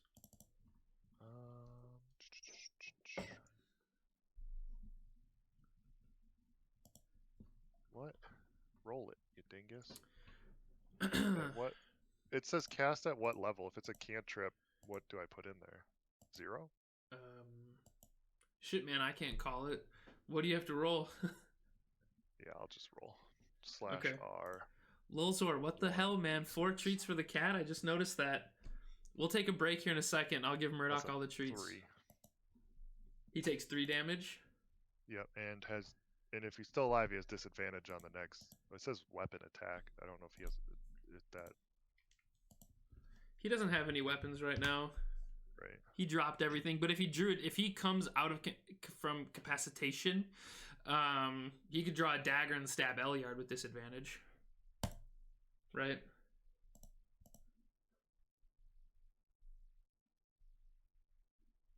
The zombie? Oh, it was the zombie. Oh my god, Yeah. I'm so sorry. You brought up the necromonger. Because he's incapacitated. I meant the mortal. Fuck, the mortal yeah. zombie. That's right. I totally forgot. I don't know why I was thinking necromancer. So if you dealt 3 damage, you actually knock that zombie, but he's going to make his undead fortitude check. So you dealt 3 damage. Oh, he rolled a nat 1. Yep, you KO'd that zombie. And he doesn't come back up. Yeah. So yeah, you knocked him. He failed his undead fortitude check. As you cast the frostbite, it just kind of like, just freezes him, and he just leans over and crashes, and then shatters. Let's go. Sub-Zero style. And then let's do as my bonus action. I'll do the Balm of the Summer Court on Erizo. Nice. D6 to Erizo. Yeah, recovers number of hit points. Total. So why am I not seeing this? Roll the spent dice and add them together. Yep. How many Balm of Summer Courts do you have? I used 2 so far. Okay. I think I have 3 left. As a bonus action, what do I roll? Roll the spent dice. Why does it not? Am I missing it? You roll It's a 1d6. d6. Yep. You have the first paragraph, the last sentence, represents by a number of d6s. Yep, equal to your druid level. So you use your bonus action to hit him with a d6. 1. Do you see what Erizo posted in the chat? He says, "All I picture is a beach ball for the balm of summer court." You're just like serving like at a fucking rave. Oh my god, it's back! You just like hit a beach ball over to him like it's at a concert. You just like serve a volleyball over to him and it like magically floats over and like bonks him in the head and gives him 2 health points. So Erizo, go ahead and take 2 health points, buddy. I have 2 bombs left. I have a note Yes. Thank you. That's too good. Okay, so Getafix, if you actually go to your sheet, you should see Balm of Summer Court right above the feature. There's a counter. Is there? Yep, keep track of that. You see it? Balm of Summer. Oh, so yeah, I had 3. Yep. Now I'm down to 2. Perfect. go So ahead. I was. Yep, good job. So that's your bonus action. You did it. Anything else? Oh wait, you casted Frostbite and then that. Okay, cool. So that's your turn. Yeah. That's That's movement. all. Any movement? Any I already movement, lad? moved. You moved? I Okay. moved fast. All right, Nerva. What's the disco ball looking like? Well, Get out. it's about to get blurry. Yeah, so like the Marge crunking meme, is like blurry. You casting blur? Yeah, I'm gonna cast blur, and let's see how many second levels I have. Not that I'm gonna. Oh, okay. So what I'm doing is I'm gonna cast blur. I have 1 second level left. Going Okay. to move 1, 2, 3, 4. Teach me how to Dougie. You ain't fucking with my Then, Dougie. as a bonus action, I am going to attempt to use the amulet. Ah, okay. Very nice. So I think I can click it into the chat if you give me a second. Here, I'm going to level up your sheet quick because it didn't have your 5th level in there. I just updated it. So now you'll have your spell slots. You used 1 or 2 3rd level spells. Just the 1, right? I used one of 2 Okay. 3rd level spells. Yep, And got then it. I used have 1 second level spell slot left. Okay. So yeah, everything that's in there should be Should be up to date. normal right now. Did the thingy work? Did I click on it? No, I didn't. Or you said you were gonna change it or something. What were you going to use? The amulet. Ah. And that's a bonus action.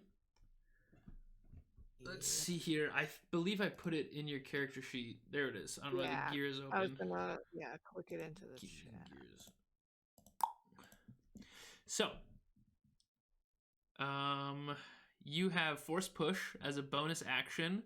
You can push a creature back 5 feet, or as an action, you can grapple a creature. Okay. Yeah, since I already used my action, You're just I'll using just Force Push. them. Just to like see what happens, kind of. Like I'm Yeah. just want to remind myself like what that feels like. Okay. And who are you? The Necromonger or the? Yeah, I'm gonna push the guy with the staff in the book. Okay, yeah, you're pushing because he dropped his stuff. You're like, so now that Garett has basically disarmed him, incapacitated him, you're just gonna like force push him away from his shit, his poop. Yeah, just kind of like Call the shit poo.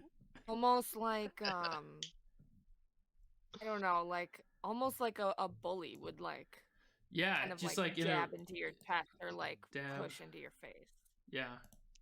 Okay, so go ahead. He's gonna make a strength save. Make a spell attack. So a D20 plus your spell attack which is actually Nerva. I am gonna modify this too. You will not be using your intelligence to do this. You're gonna be using your charisma.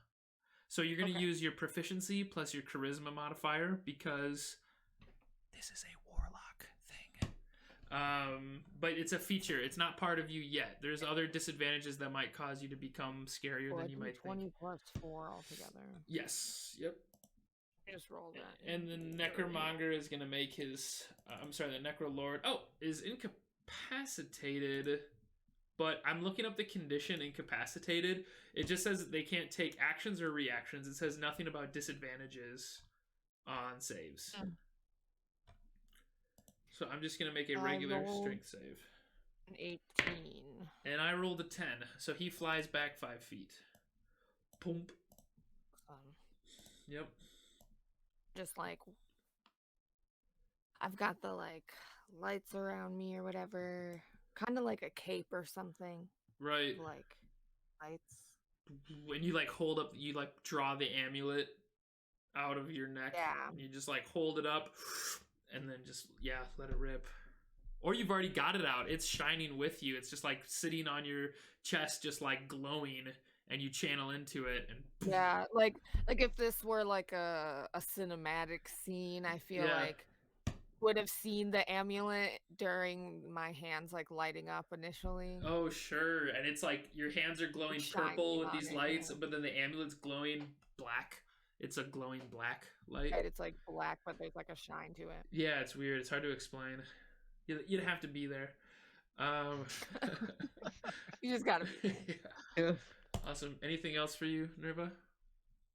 No, that's it. I think that was movement and everything. So Okay. I'm blurry and just like push this guy like your lunch money. Yeah, give me your fucking lunch money. And he's incapacitated. He's just like, ooh, just like trips back. Oh God, what's going on?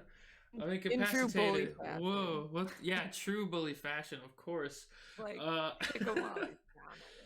Lolzor is gonna run over to flanking and swing at the Necromonger with his axe. Oh my gosh, and that's a hit this time. So Lolzor is gonna chop down in the Necromonger with his axe, and he's gonna deal a whopping 5 damage. And the Necromonger is gonna take a hit as he just sinks the axe like into the side of the Necromonger. And remember, these Necromongers don't show any expression if they can't feel pain, and it just like turns its head and looks at Lolzor. Charmaine, it's your turn. Do they make any noise when they get hit, or it's just like just the noise that comes from like the impact of the axe like head. the attack. Yep. They just slowly just turn their head and look at Lolzor. So Charmaine is gonna move like, well, I think I'm not used to. Okay, yeah, no, that works. Okay, so Charmaine's gonna move over here. Okay. And, can she see if the necromancer wizard dude has any metal on him? He does not. Looking at him, you cannot see any metal. Okay, but this dude does. Yes, the Necromonger is wearing splint mail. Splint Sorry, armor. this guy. Yep. Okay. The Necromonger is wearing splint armor. Cool. So Charmaine is gonna do heat metal. Awesome. Yes. And love this spell. I'm not sure how to. Oh, okay. I got it. Level 2? No, I want to do all of it. Well, you only have level 2 spell slot. Oh, do I? Yeah, you don't have level 3 yet. Sucks. Okay, yeah, then So level just a 2. level 2 level heat metal. Okay, so you choose the metal armor that the Necromonger is wearing, and any creature in physical contact with the object is going to take a D8 fire damage when you cast this spell, and it's going to be going for the next minute. You can use a bonus action on each of your subsequent turns to cause this damage again. If a creature is holding or wearing the object and takes fire damage from it, the creature must succeed on a Constitution saving throw or drop the object if it can. So no matter what, it is going to take a D12 fire damage. It's going to take 2d8 fire damage. It's going to make a Constitution save, but it can't drop its armor. And it would have failed for your sake. It would have failed that con save, but it can't drop its armor because it takes an action to doff armor. So it can't just like.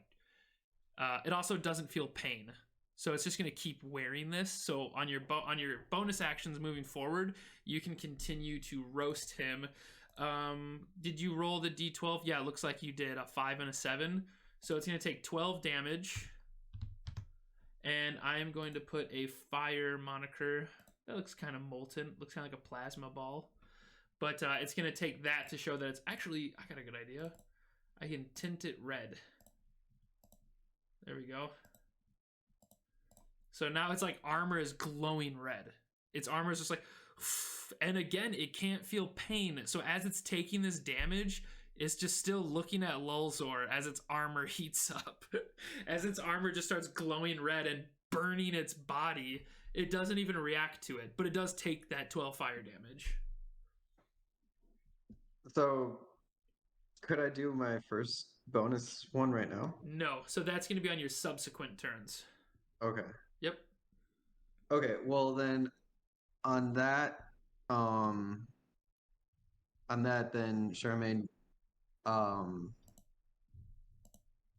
Charmaine decides to give bardic inspiration to Garett. Okay. She's feeling the heat of the moment, if you will. Heat of the moment. Nice. You love to see it. And that's up for her turn. All right. Awesome, Charmaine. Okay, so that is the end of the second round. Third round technically, but I have to keep track of something else. Erizo, you're up.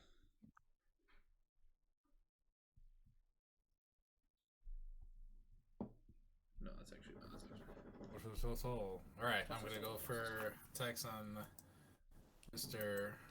Hot Tamale over here. Okay, and swing at the Hot Tamale with advantage with all your attacks because Lulzor has moved into a position of preeminence, flanking on it. So shout out to Lulzor for flanking.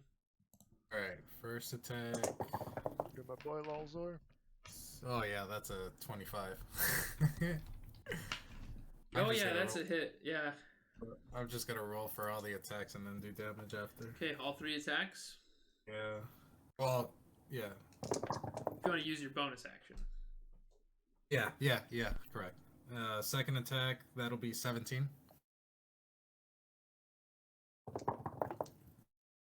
And then 27 for the last one. So they all hit.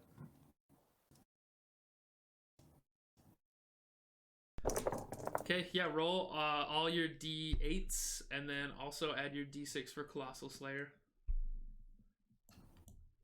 It's reversed. They're all D6s. Oh shit! Did you just hit me with an Uno card, you son of a bitch? Reverse. Yeah, all right. So roll 3 d6s. Do they all get the? They all get +4. So roll 3 d6s plus 12, and then roll your d8 Colossal Slayer. So that'll be 4, 7, 9 plus 12, 21 plus 1 for Colossus, so 22 total. Fuck, dude. 20. You said 22? 22. Okay. This one is bloodied and it's not technically mortal yet, but it's fucking there. I'm not going to put the marker on it because it's not officially mortal, but you've definitely brought it to a substantial amount of health there. And for people in Radio Land, for the rest of the party, the reason why he made 3 attacks was he took his action for his short sword. As a 5th level ranger, he used Action Surge, so he gets to take... I'm sorry, he did not take Action Surge, that's Fighter. He gets... Anytime he takes the attack action, he gets 2 attacks. So he made 2 short sword attacks, and then because he's a ranger, he can use his bonus attack to swing with his short sword again, and he gets to add his damage modifier to it. As a ranger, that's the feature you get, is that extra +4. Most people don't get that. So yeah, cool, dude. Fucking wicked. Twirling those short swords you pulled off those woodland satyrs from back in the day. Yeah, with the whistle. Now the metal's glowing hot, and you're just like, feeling hot, hot, hot. Just like fucking. It's like You're, red. you're Yes, beating on. finally. You're beating on his red armor like a steel drum. Nice, dude. Bros. I love all the musical references. I feel like you guys are a magical band. The zombie on the right is dead. So it's going to be the zombie on the left's turn. He's going to turn to you, Eliard, and he's going to make a attack. He's going to club you with his arm. That was a 12 to hit, which I do not think hits. It does not. And that's it. That's his turn. Ooh. After all that bloodshed, Eliard, that you did, whirling in there like a hurricane katana, the zombie's just like, hey, stop it. Just makes a club attack and barely hits you. Doesn't hit you at all, but like barely makes the effort. And it is the why is he necro left? Oh yeah, okay. So the necromonger's turn, and he is going to make 1 longsword attack at Lulzor. Okay, that's a 24 to hit. Ooh, max damage. Lulzor gets fucking halved by a longsword. Maybe not like halved, but the longsword just like fucking, it just blows his chest open. I mean, dude's not wearing armor. Just like ran out there with his axe. Yeah, it just like takes a longsword, just like bursts his blood that just like showers, and then he turns to Erizo and makes his second longsword attack. Okay, this is actually going to be a close one. Let's see here. Where's the necromonger? A 14, Erizo? Oh, that does not hit. Okay, so as he turns and makes his second attack, that does not hit you. I block it with my 2 short swords, and then I just staring at it and right straight in the eyes. I say, "You'll pay for this." Yeah, I bet, dude. He just fucking annihilated that blacksmith. Okay, Garett, it's your turn. Alrighty, so I am recognizing the zombie that's over here that's been just hanging out. Yep. And I'm gonna shoot an Eldritch Blast at him. That's a 9. 9 hits. Woo! One One damage. damage. But I shove him back 10 feet. Okay, yeah, that's fair. So he's over here. Yep. Poof. You, knock him back as Boing! well. And with my bonus action, I'm gonna channel. I'm gonna channel Chilling Touch through Stony to try and take this bad boy Okay. out. Shocking Grasp. Sorry, Shocking Grasp. What is Shocking Grasp? Does it cost an action? It's a It's a cantrip. Is it a cantrip bonus action? Because that's what I'm saying. Like, that's where I get confused with this homunculus, because it gives you 2 actions, right? And you're only like, your Artificer level wouldn't really reflect that high enough to get a double action, where most people have to wait until 5th level. That's where it gets a little like. That's why I kind of wanted to know the rules more on that. If you can just action and then like cast another action. Fine, I'll just do a Force Strike on him this point, and I'm pretty sure I can use my bonus action to cast anything. Because you're I'm using, gonna look it up in the book real quick, but I'll use Force Strike this round. Okay, and then look it up while the combat's going. Yes, sir. That'd be dope. And then also check out if Channel Magic is a concentration. But make your Force Strike attack first. Yeah, so 1d4. Chance to hit first. That's right. I'm actually just gonna grab my actual regular dice. Yeah. Instead of fucking with me. Clickies. Clicky. Okay, so that's a 10. 10 does not hit the Necromonger. All right, well that answers that. That answers it. All right. And then, yeah, if you want to check out Homunculus, dope nasty, let us know. I'm wide open, ears on. If you want to say, like, the rules say this, but I think this, I'll listen. Eliard, you're up.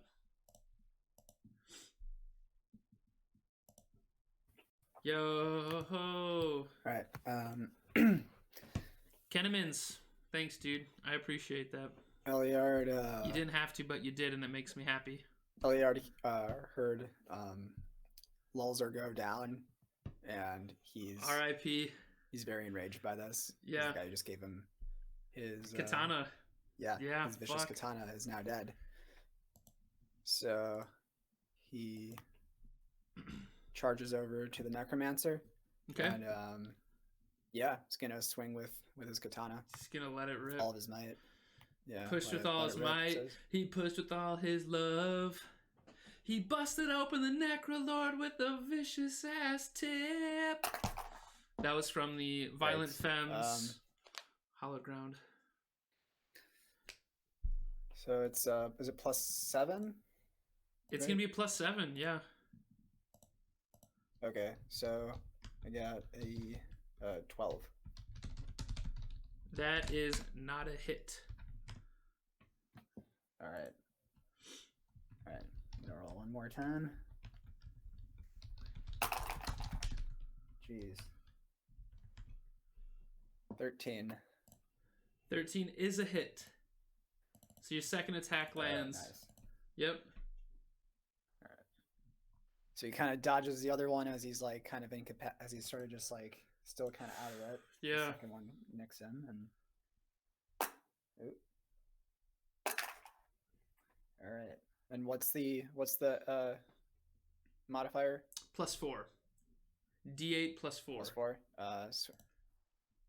All right. So swings for 9. Okay. Yeah. Mm-hmm. And So he's he now kinda, bloodied. You guys are just bullying when him he swings- now. When Eliard swings, he gets him right in a good old back hack. Gets him right in the back. Yeah, Hell yeah.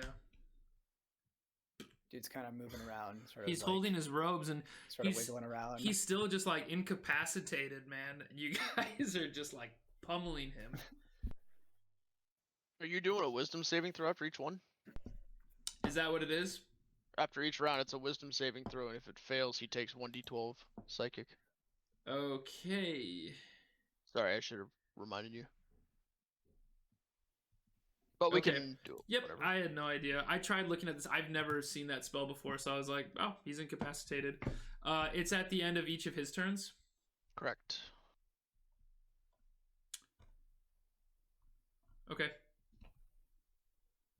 I don't even have him in the turn order because he's just been incapacitated this whole time.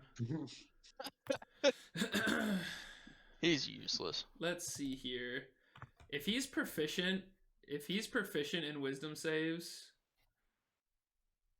I don't have any wisdom save proficiencies here. I was just going to say, if he is proficient in wisdom saves, I was just going to bring him into the turn order because he would have cashed it within the last 3 or whatever. But I will put him in the turn order now.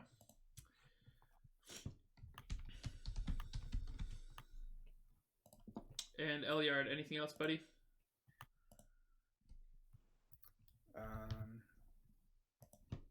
Yeah, I can't cast any spells, right? Because I just used my actions or my attack actions.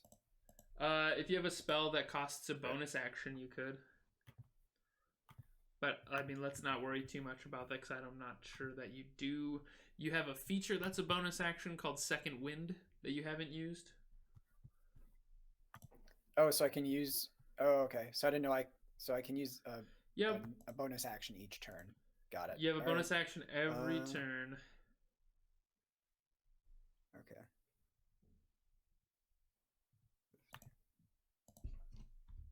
And you're swinging your katana with 2 hands, just so you know. Just to keep in mind. Oh man! All right, so I'm gonna cast. Reach. I'm gonna use Reach the Blaze, Yeah. and as I hold my hands out with my thumb, touching my Oh, Oh, hold on. what do you open? Oh, I closed that. My bad, Alright. dude. All right. So Eliard swing, got this guy in the back, and now he's gonna try to see what else he can do. So I hold my hands together with my thumb spread, Mm-hmm.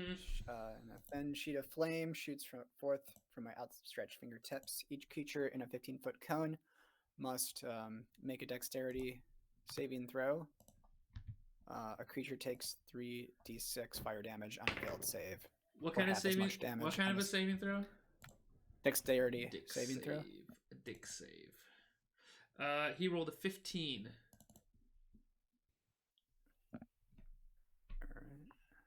So Constitution is your spell And so- casting ability modifier. So your DC for your spell save would be 8 plus 2 plus 3. So 8 plus 5 is 13. He passed, so he'll take half damage. Hey, and for your features, don't press the gearbox. Just click on Reach to the Blaze. Okay. Yep, click on it, and there you go. Yep. That's good. Well, that was clicking on that. But yeah, I'm saying, and But for it's- all of you guys, I've been trying to look at your guys' sheets while we're playing on Roll20. When you open your features, just click on the red letters, and it'll open it up. If you click on the gearbox, you open the editing function, and it just pulls up way more than what you need. And it just like can clog your Okay. sheet, make it harder to read, and you might actually end up And omitting stuff. So yeah, he's gonna take 3d6 And fire since damage, that's a half of 3d6 fire damage, and you will hit the zombie too. Yep. Okay. And since that's a cone, yep, cool. Mm-hmm.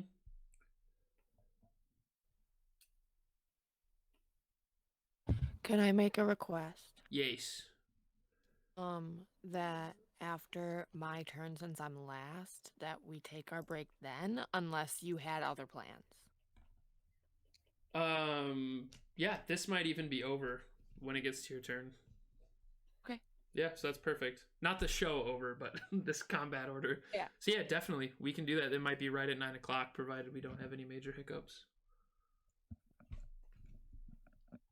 So Eliard, roll 3d6, and the Necromonger is going to take. Oh, I thought you.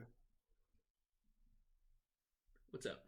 On a failed save, they take full damage, but half damage on a successful one. So he succeeded, Oh. but he's still got going it. to take some damage. Which it's weird that he can make a dex save when he's incapacitated, but I guess he can still he just doesn't have actions or reactions, so he can still just cower in fear to fire and duck and be like, oh god. So the zombie, sorry, you were the zombie failed, so the zombie will take full damage. So roll 3d6. Okay. That's 2, 6, 9. 15. I'm sorry, 17 damage. So it's a d6 3 times, right? Yeah. Oh, 9. You said 2, 6, 9. You can't roll a 9 on a d6. Sorry. It's 9 total damage. I was just Cool. Yep, 9 Yep. total. Thank you. Okay. Cool beans. Zombie is bloodied, along with, and Getafix. It's your turn. And Eliard's Eliard. also just huffing and puffing. 'cause Yeah, and he's really Eliard- pushing himself here. I'm gonna remind you the same thing I did to Erizo. But at the end of your turn, you missed a katana sword at one point. You can roll your inspiration dice to try and get up to that. Remember that. You have a d6 that you can add to your chance to hit. Getafix, you're up. Alright, I'm moving up. Why is my thing all messy? Let's go. Hey, go over here. You damn token. Where do you want him? I can put him down. I got him there. Okay. You should have moved. Yeah, that should be good. And then I'm going to keep with the theme of this fight and frostbite. Okay. let's go for that. The Zorm. Remaining Zorm. Remaining Zormbe. Yeah. And that's a con save. Correct. I rolled a 20, dirty 20. Well, that definitely doesn't hit then. So you you manipulate the air around it to become very cold as it starts to like lightly snow on the zombie, and it just doesn't seem affected. It's dead. It's hardly bothered.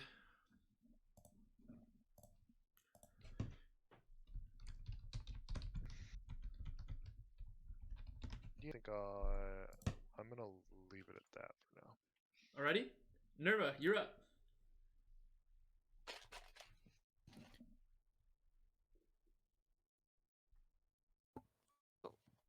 Okay, can you hear me? Yep, hear you loud and clear. Great.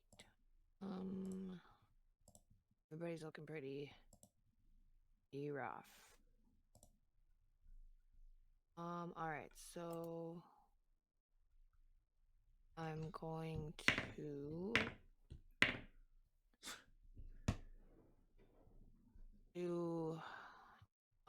magic missile. And I'm going to target. Let me just take a look at the spell quick. Surely. 120 feet. We'll take a break here, guys, in just a minute, so get ready for the treats, etc. Hire one more dart for each slot above first. Okay. Cool. That's what I wanted to know. So, yeah, I'm just going to use a first level spell slot. So 3 missiles. I'm going to target 2 at the guy with the staff and 1 at the zombie next to him. Alrighty, let's do the first 2 at the Necro Lord first. Okay.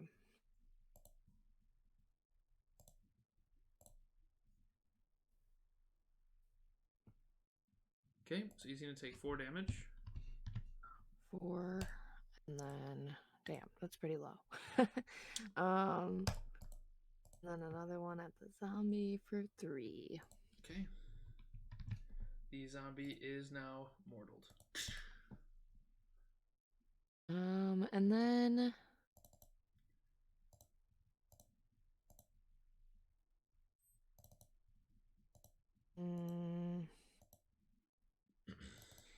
I'm going to keep moving closer. 2, 3, 4, 5 to Magic Man.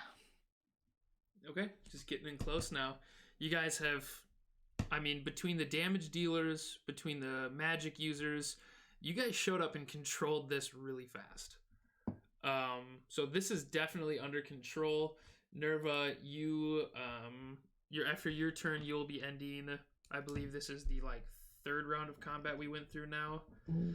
We can definitely take a break. So why don't we go ahead, cast a 10-minute concentration spell, and just do a ritual cast on refilling potions, biological breaks, things like that. So we can just come back at 9, let's say 9:12. You guys cool with that?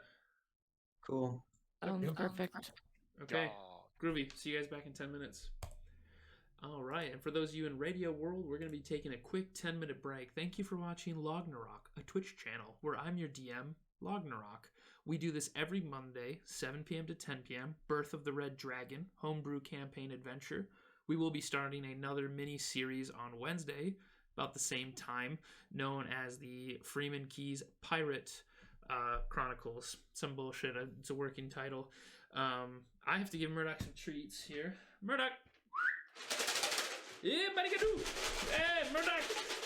Sometimes you gotta wake him up because he sleeps all day. There he is. Hey, buddy! Lolzor got you 4 treats. 4 treats, can you believe that?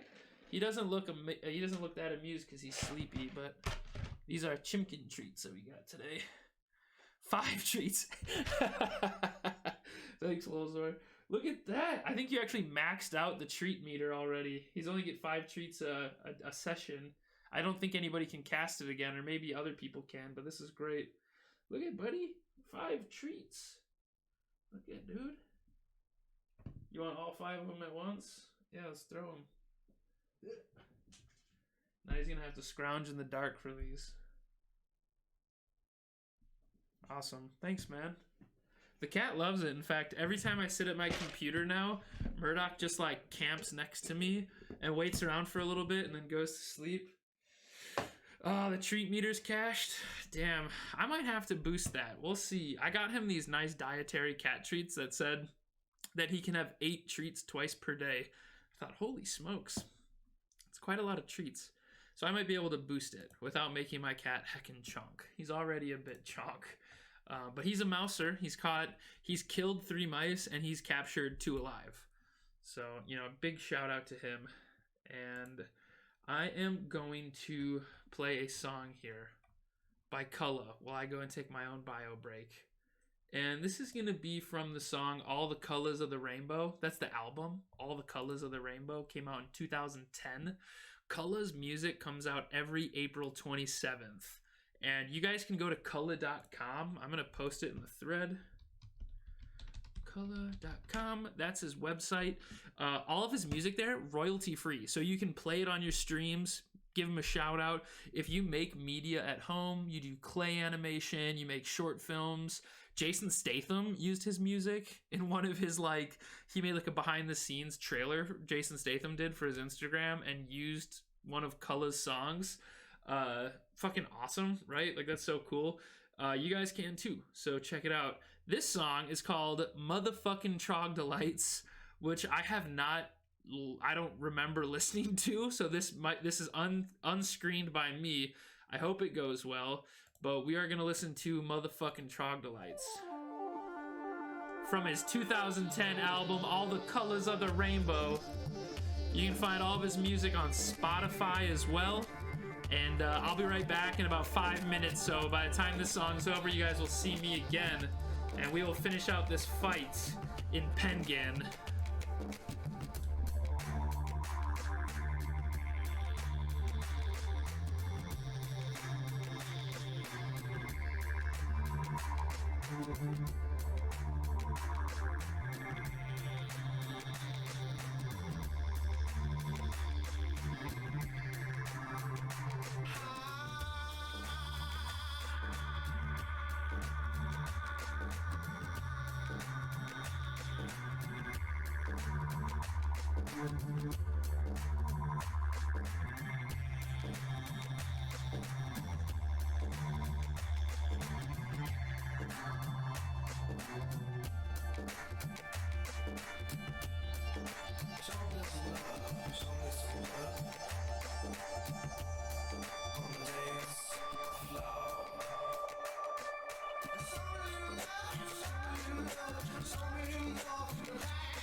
Machine gun.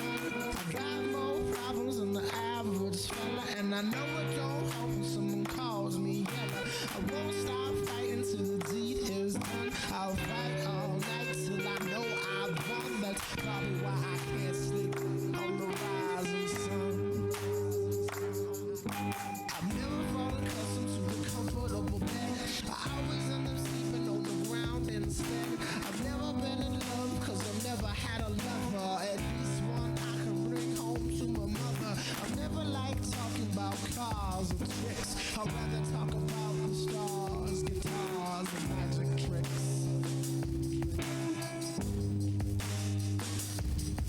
I was born with sorrows high, but so right in my eye, and then I went blind to the world around me. But I don't mind being blind. No more rising sun. No, never know what I'm going to never. 5,000 children born every year. They never had a smile year to year. They were born on the rising sun. Welcome back, Radio Land. Born on the rising sun. On the rising sun.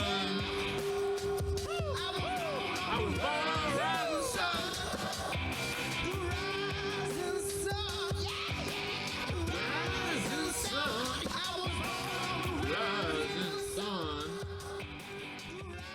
Rising sun. The rising sun. Guys, getting a chance to see Cullen live is outstanding. He is like a screaming songbird. He is the fruition of King Jebediah the Falcon Messiah in the flesh. Brilliant, brilliant man. And hopping back into the adventurers lobby. Looks like some people are deafened still here. That's good, but maybe we're all back. I hope. I'm we'll here, give it I'm a here. second. Everybody's here. What's up? What is up? Bottle in a can. Thanks for following, friend.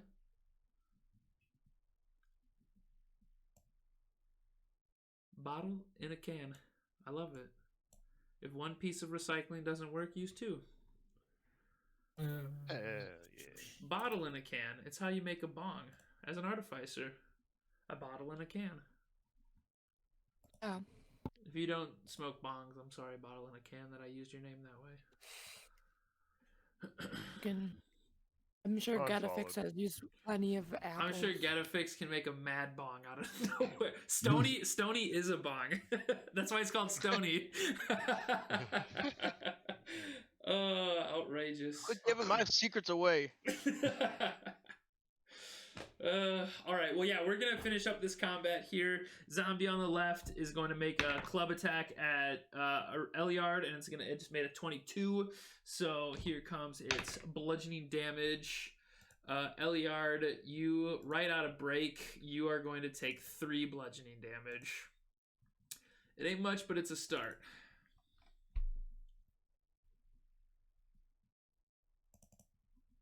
Eliard, did you catch that, Dr. Eliard? Oh, the fucking hurt. Ah, the fucking zombie arms. Nice, bro. Charmaine, you're up. Oh, wait, I'm sorry. Was it never the zombie on the left's turn? I was looking at the wrong initiative order. Eliard, take that back. I'm so sorry. My initiative order was scrolled down. It's Charmaine's turn. Okay.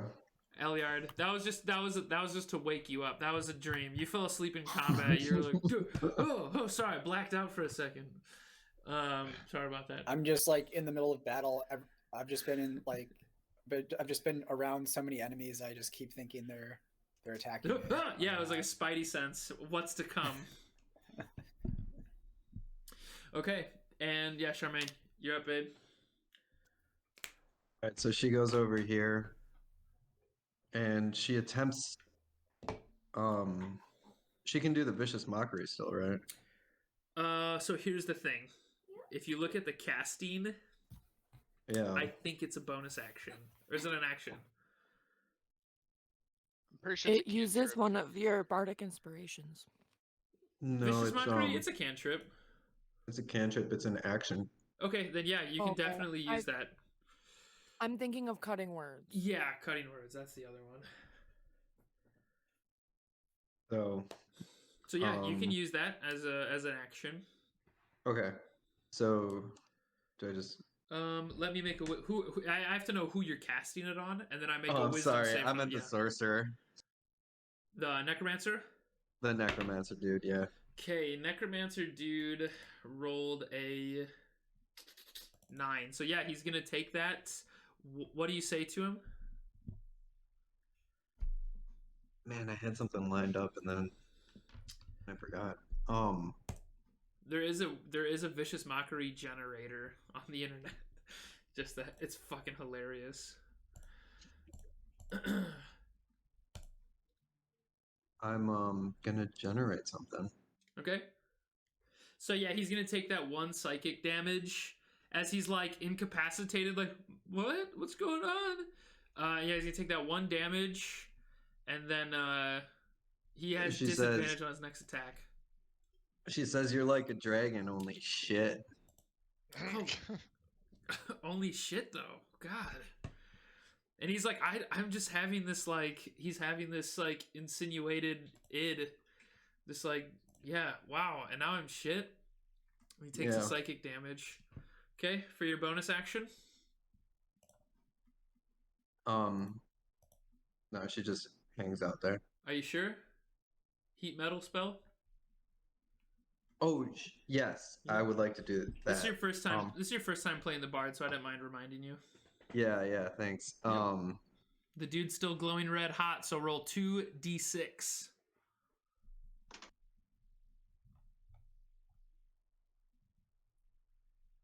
I'm sorry, 2d8.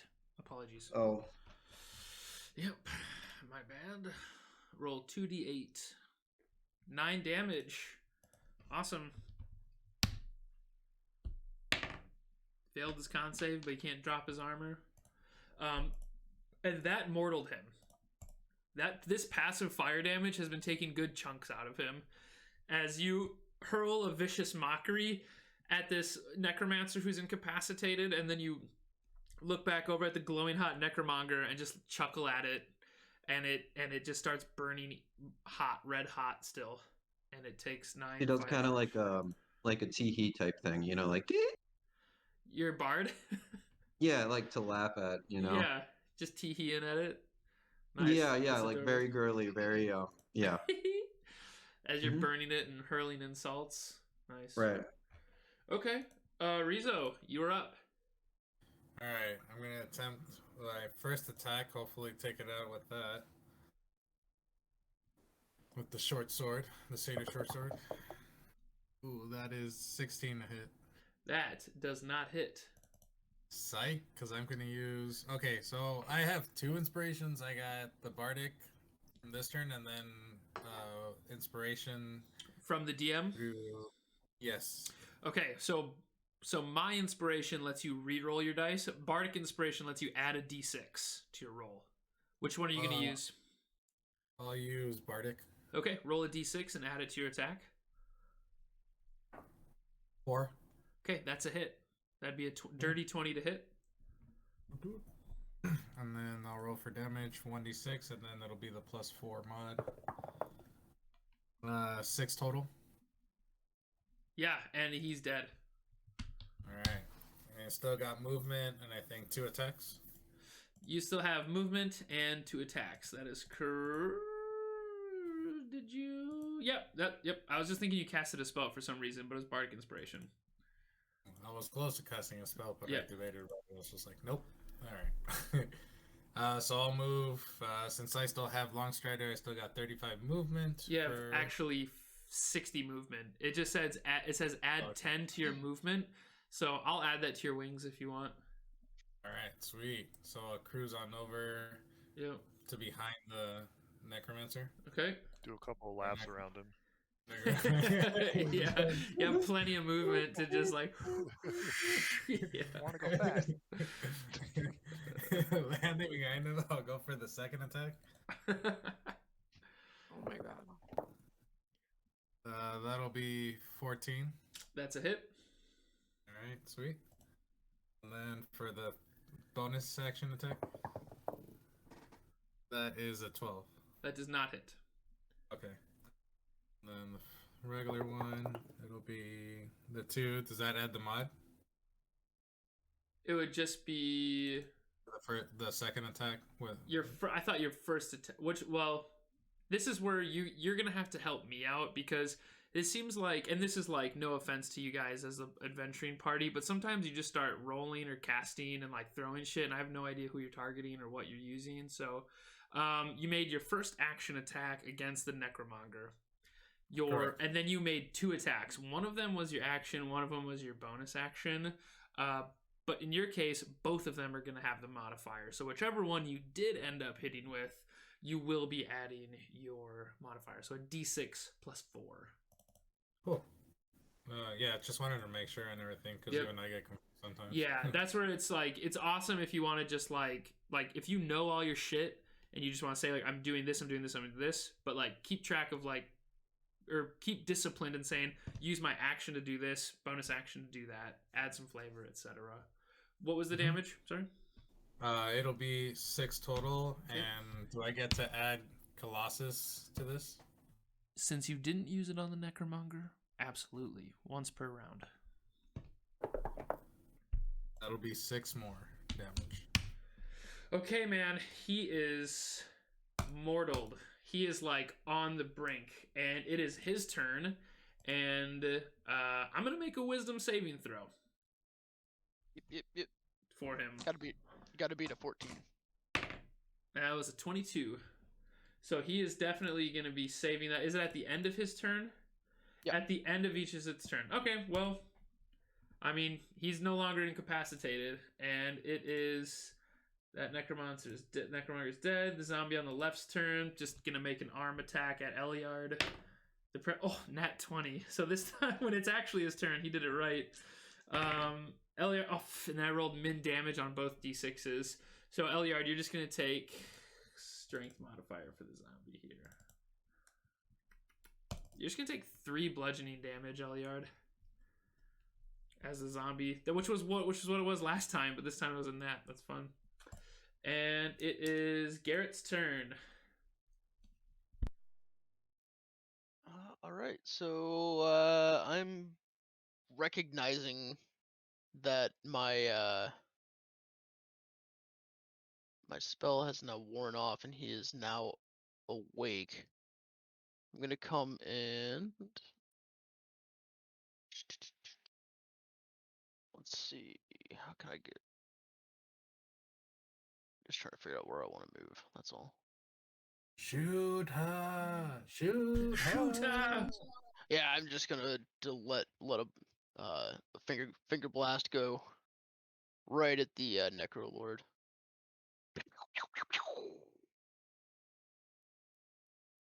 That's an 11.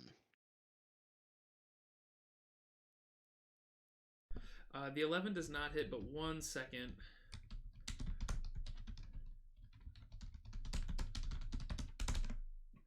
Just gonna check something here.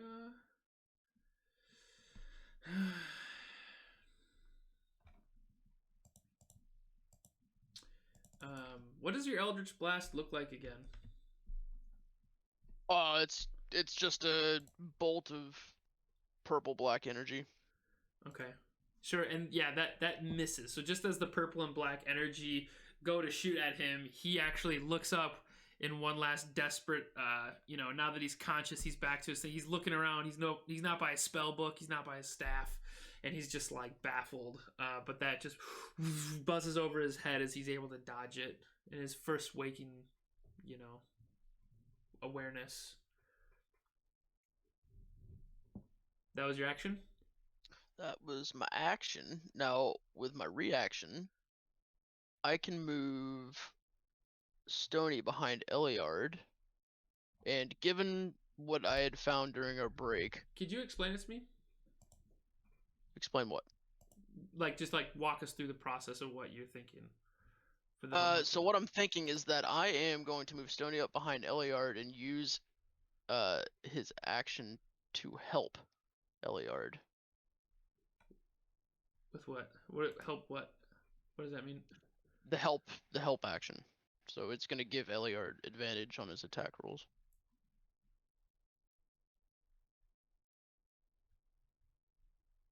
Sure. Does that make sense? Nope, I don't understand the homunculus at all, and I think I'm gonna need to do some deep sure, reading you and I, on it. we can We're talk gonna have to have a lot talk more after this. because I That's feel fine. like it's just a fucking spaghetti plate of casting times that is making it confusing for me.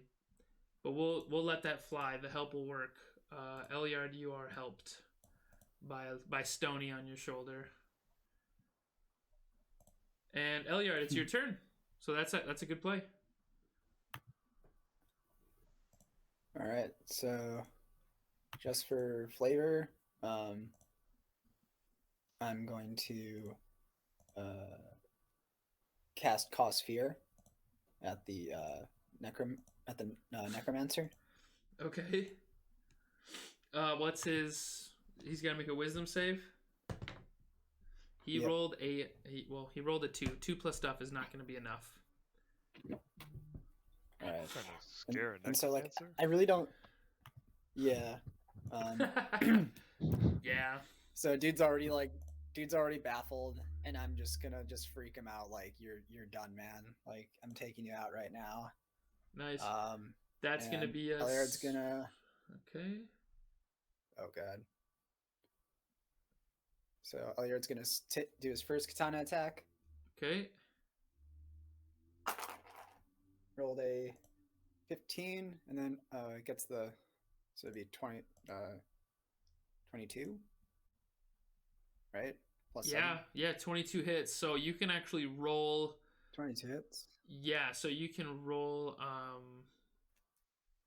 You get a My D8 8 plus 11 because you rolled over 20 for your chance to hit.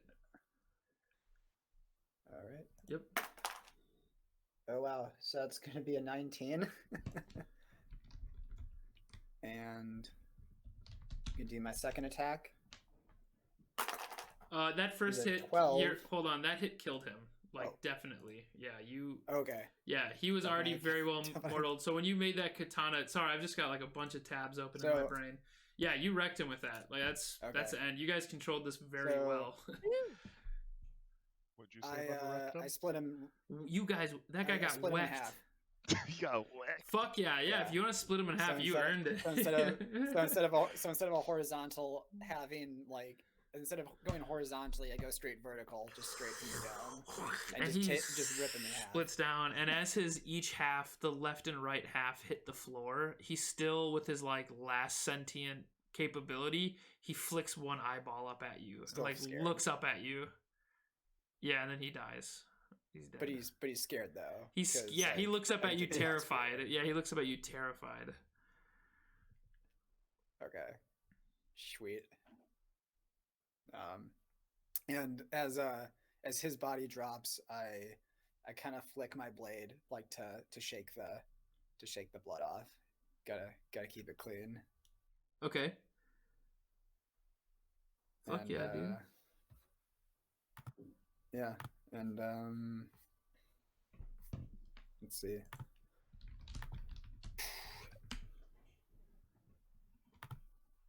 Let's see if I'm in range. Oh yeah, I can do a second attack. So can I attack the zombie? Totally. Yeah, cool. Yeah, Alright. dude, good shit, man. And just turn to the zombie, and yeah. Ooh, that was not good. All right, so Well, technically, you can't miss the zombie. Since you get a +7 to hit and a zombie's armor class is 8, even if you rolled a 1, it hits. okay. Yeah, So- you so it wasn't automatically one. hit zombies. Okay. Okay. Yeah, roll Alright. for damage. D8 plus Oh my 4. All right, and that is a 6. Okay. Do I get any sort of does that bard modifier, is that only for chance to hit? Yep, that's only for a chance to hit, ability check, or like a saving throw of some kind. But you rolled just enough. Like you got him. Don't worry. You iced him out too. So you just like having come back from your break in a metagame break. You just come back and you're like, all right, time to clean up the map and move on. Just slightly cleave this Necrolord in half, the zombie in half. That's gonna be the end of the turn order. Yeah, and then cut the zombie in half. How do you souffle that one? Same way? Just I sushi brother? Take his head off. Yeah, and then just kind of wring the blood out and just sheath my sword. It's like, all right, cool. Let's. Nice. Yeah, so the floor is open now. Anything that you guys want to Floor's a do? mess. Yeah, Tell you it's very bloody. But I mean, it's not to say the park isn't already bloody. Remember, these like undead were throwing bodies into the well. So there's like a pile of corpses even that's like somewhere by the park, right? Just imagine there's a pile of corpses that they're carrying and just dumping into the well. Yeah. Has anybody got anything specific they need to do? Want that book? Yeah, check out that book. No, you won't come take a look at this book. Nice. Yeah, we can definitely look at it together or whatever. I'm cool with that. Great. Just draw a circle on the ground, put some candles out, pentagram, and then sit in a circle. Okay. And I will. I'll look at the party and say, well, that went about as well as it could have. Stop. Oh my god. That went about as well as it could have. Let's see here. I'm posting the Necrolord spellbook in the Discord in the Dungeons and Dragons chat, so you guys can see that. Incredible. Yep. So you guys can see the spellbook there. What a creepy motherfucker. Yeah. What a sick bastard. He's got the hide the remote cantrip. Fucking all that sick shit. So while they're doing that, I'm gonna walk over to the necromancer and take a look through his pockets. Sure. See if he's got any rings on his fingers or anything like that. Yes, you do find some gold, some valuables. 1 second.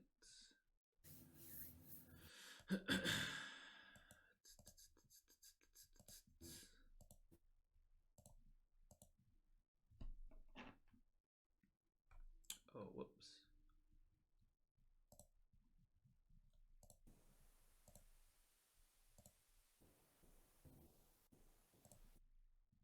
Okay, so in his pocket, you have. So you're gonna find in his pocket, he's got 30 gold pieces, he's basically got a gold coin sack. with 30 gold pieces. He has a smaller book that looks like a journal. He's got like a little journal on him. And he's got some garlic in his pocket as well. Garlic. What? I'm gonna grab the journal and start flipping through it a little bit, seeing if I recognize what language it's written in, or... The journal, it's written in common. Yeah, I'm It's gonna got start taking common, and it's got some, you might recognize it as like abyssal. Okay. Yep. I'm gonna take a read of that. See what I can find. Cool, yeah, thumbing through it, you find an ominous warning. Like, let's see here, how can I explain this? In the journal, he talks about, I mean, it's not an ominous warning for him, it's an ominous warning for you.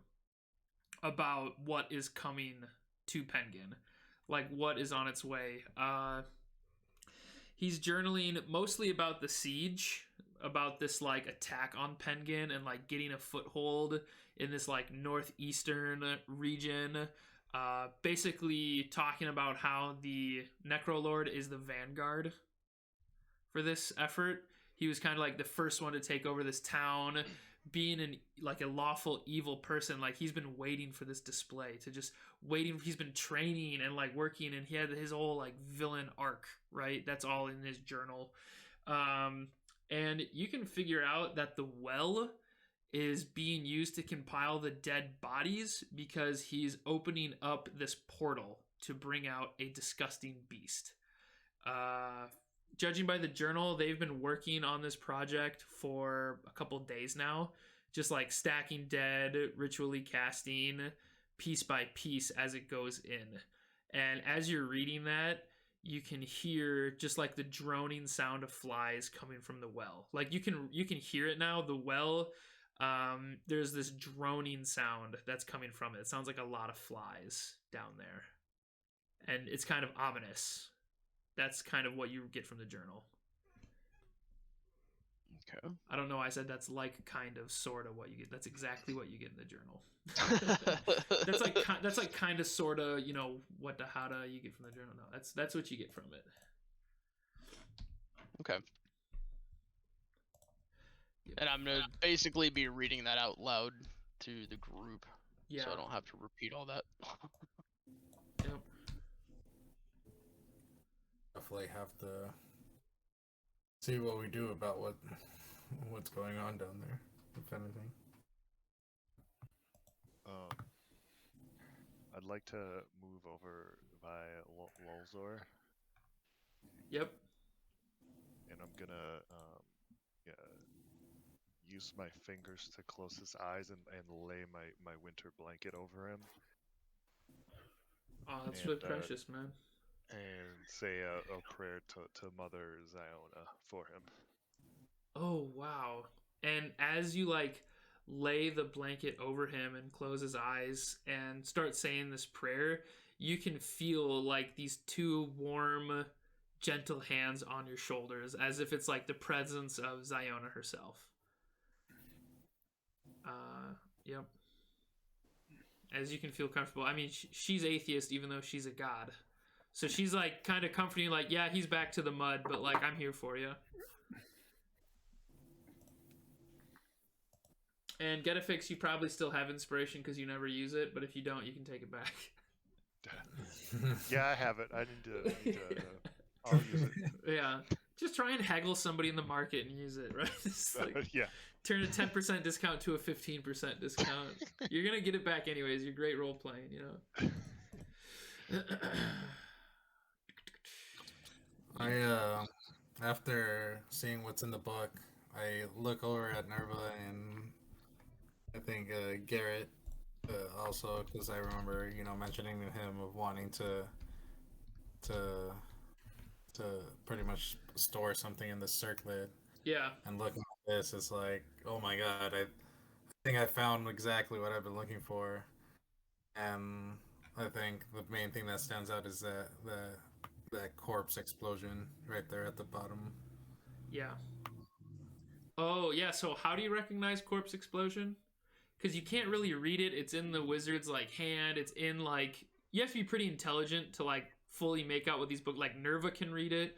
I'm sure Garett might be able to make some out of it from like a intelligence standpoint, but Nerva can comprehend that spell for the most part. But you probably recognize it from maybe reading what the incantations are. That might give you flashbacks to when you're back at your home and you're watching the undead blow up your family members, etc. And also, you know, as you know, eventually with the history that Erizo has, he eventually got connected with the spellcasters there, and they sort of already had some idea of like battling with the undead, and these are just some of like the things they either created or they learned throughout the years. Of fighting the undead, blowing up their corpses. Awesome. And Nerva, you would know that you can take that spell out of the book. You could, like, if you guys want to find, I mean, we're doing a little bit of reading, we're doing a little bit of investigating and talking, but I want you guys to remember you're standing outside in a smoky, burning city with corpses all around you, including a vanguard for an even bigger, darker army, and a buzzing well of grotesque horror at the bottom. It might not be the best time for you guys to just all be like reading and be like, oh, cool. Well, that's so funny. There should be like a D&D logic parody about that. Like as soon as combat's over, and then it's like, awesome, cool. Hey, you got any snacks, bro? It's like, hey, yeah, sit down. Check this out. Look what I found here. Yeah. I mean, I guess just like in character, I can mention that you know, like once we get some time and money, I can copy and keep any of these spells, and potentially help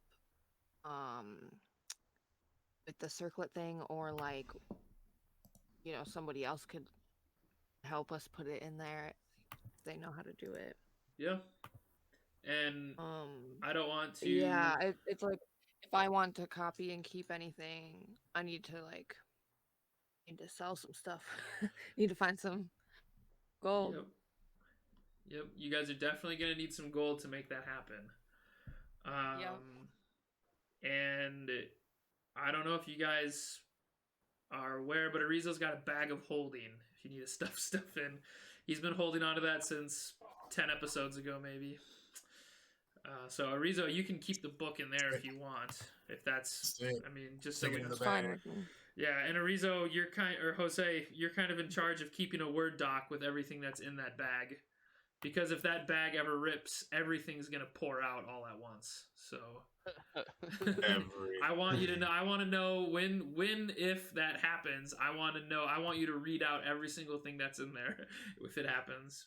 Oh my god, that'll be such a tragic day. If you got so much shit in there and then it just like starts pouring out, start throwing bludgeoning dice everywhere. So what can I label this particular book as? You can just Necro Lord Spellbook. Alright, thank you. Yep.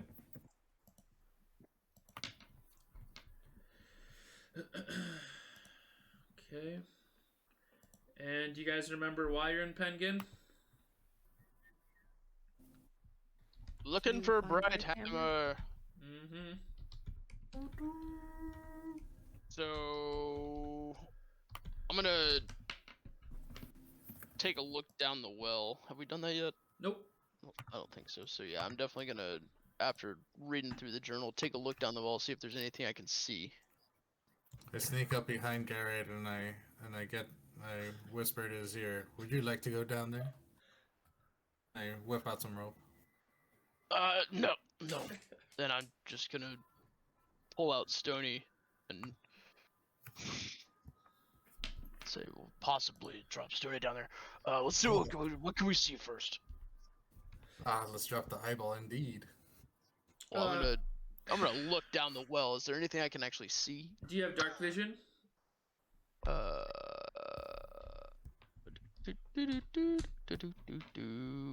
No.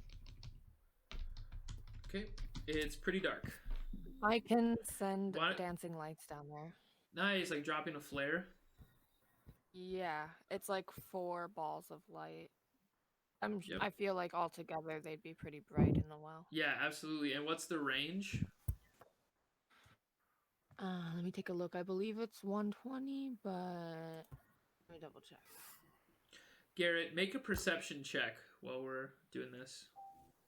While you're looking down there. And Nerva, I'm gonna move you up to the well. Sure. Yeah, it's 120 feet. 4 points within range of 120 feet. Yeah, I have that little like glow worm in a jar or whatever, and I just like Shake it. a Start little making with these it. little lights Yeah. come out. I just shake it, yeah. Little lights start coming out. Yeah, it's pretty fucking grotesque. As the lights are going down, they're purple, right? You can see very dark stains along the walls, the jagged well walls where dropped corpses had banged into and just left like really dark stains of blood and pulp. And as the dancing lights start reaching the bottom, you can see just like a massive amount of corpses. It's still pretty far down, like visually. There's still a lot of smoke. So, Garrett, you made a perception check? Yeah, 2. 2. Okay, Nerva, why don't you also make one? How about this? And who's all at the well right now?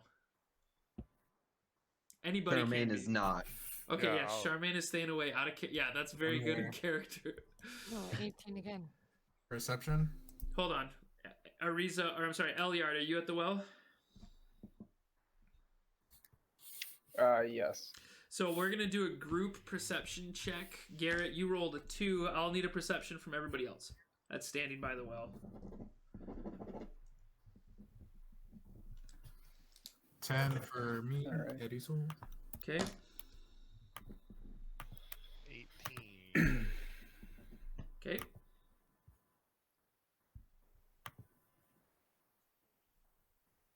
Nerva?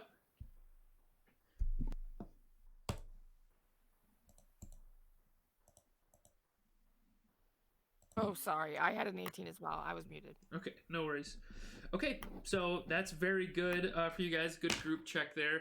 And as you're all looking down the well, Nerva, Getafix, you guys notice as the lights are dropping, there's all these dead like bodies. Like you guys can see, it's deep down there. It's about 10-foot diameter of this well, so it's pretty wide. You see just like, you don't see any water. There's just like a mess of corpses, and it's all wet from blood, and you can't really make out specific bodies.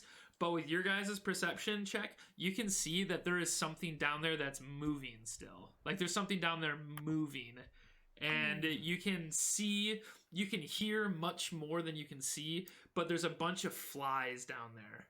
And with your high perceptions, the whole group all hears the loud droning sound of flies. And there's just this like one corpse that's kind of like worming, like something's worming around in that pile.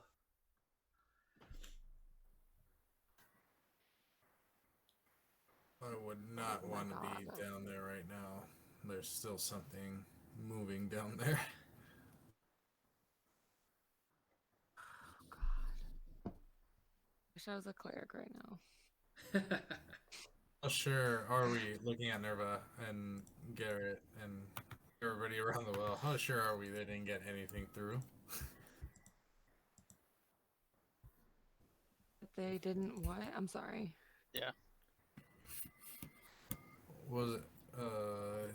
Wasn't this supposed to be like their way of opening some kind of portal to let something through? I don't know how much more time we want to spend here, but could try to, let's see. Just Unless we like should set fire to whatever's in inspect, like for magic. I have identify on me. I believe it takes 10 minutes. I think. Make an arcane would I check. like to do it? Nerva, you can make an arcane check. Okay.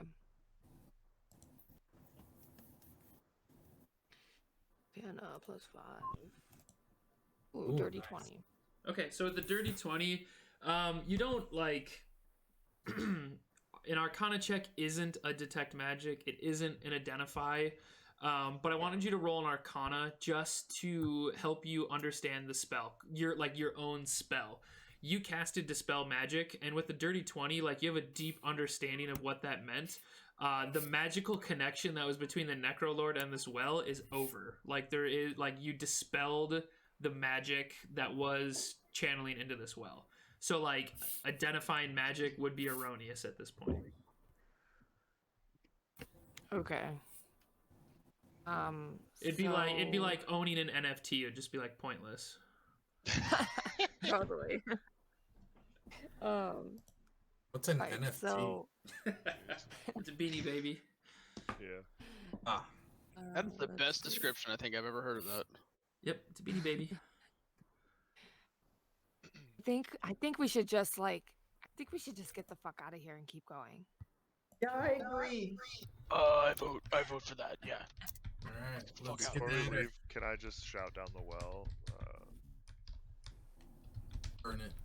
Why are you moving? Stop moving. As you shout down there,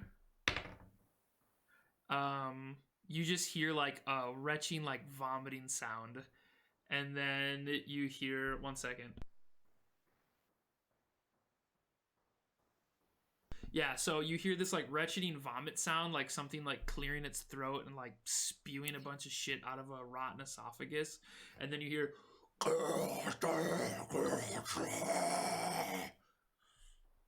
And does anybody speak Abyssal in the party? No. No. Undercommon. Sounds No. Of the 5 languages I speak, no. Okay. Then, yeah, you guys just hear that. I mean, we could just get out of here and regroup somewhere, and then figure this out later. If anything comes up, we know there's probably some crap that came through. That sound is the sound of get the fuck out. Yeah, let's go find a place to rest. Yeah. Good. Let's move towards the direction of the temple where Bright Hammer was going. Bright Hammer. Or, I mean, if we need a rest, I mean, I don't know, that's a thing too, but we should get out of this area. Yeah, let's get out of this area. Where was it, Nerva? Josephine doesn't remember, but Nerva's really good with maps. Yeah, you guys, yeah, She would absolutely. know. Yeah, and that's why I didn't like bother giving you guys a map for it. I just said that Lolzar had Sure. showed you on the map. So you can go into the City Hall building and check out the map. Let me actually bring you guys to the larger map of all of the Oxton region, the Oxton Royal Plains. And you guys are down in Penguin on the bottom left, except for your tokens are...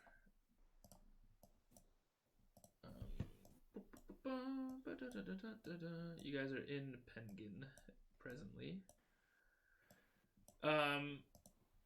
The Penguin Thicket is where the nature shrine is. It's about 15 miles into the Penguin Thicket. Ooh. So do you guys see the arrow? Yep. Yes. Okay. That's where it's going to be. For some reason it's not letting me click and save. But yeah. Yeah, so I remember being told that it's like 4 hours of travel away. Yeah. So you guys travel at 3 miles an hour. So that'd be 12. Yeah, it's just over 3 miles. Just over 4 hours. It's between 12 and 15 miles away, right? It's just like south of the Yeah. Penguin Thicket. But yeah, I think we should. Ooh. Okay. Do we know if our horses are okay, or like is that I still mean, a thing? that's that. The horses are 6 miles away from you guys at present. Oh God. Okay. Right. Yep. Oh, So the God, horses okay. were left 6 miles back. Let's just go. Let's just get out of here and go toward the forest. Okay. I got nothing left here. Yeah. Do you mind if I join? Absolutely not from my end. You could definitely help us. Oh, I think you said absolutely not. Absolutely. Well, she not. said, "Do you mind?" Do you mind if I join? Oh yeah, you're right. Yeah. I was like, do you mind if I join? Absolutely not. Fuck off.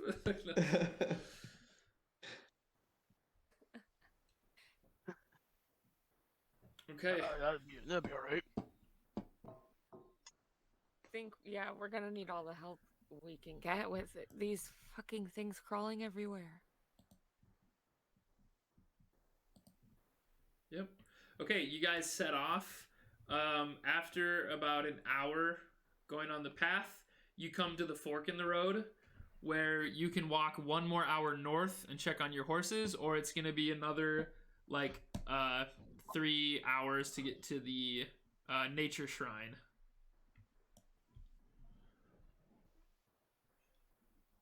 You guys going to continue to the nature shrine? If we get the horses, we can rest and then get there faster. The horses have the same is walk. Yeah, horses have the same walk speed as you guys. right, It's just right, that people can actually rest while 1 or 2 people drive. Okay, well, what do you guys think?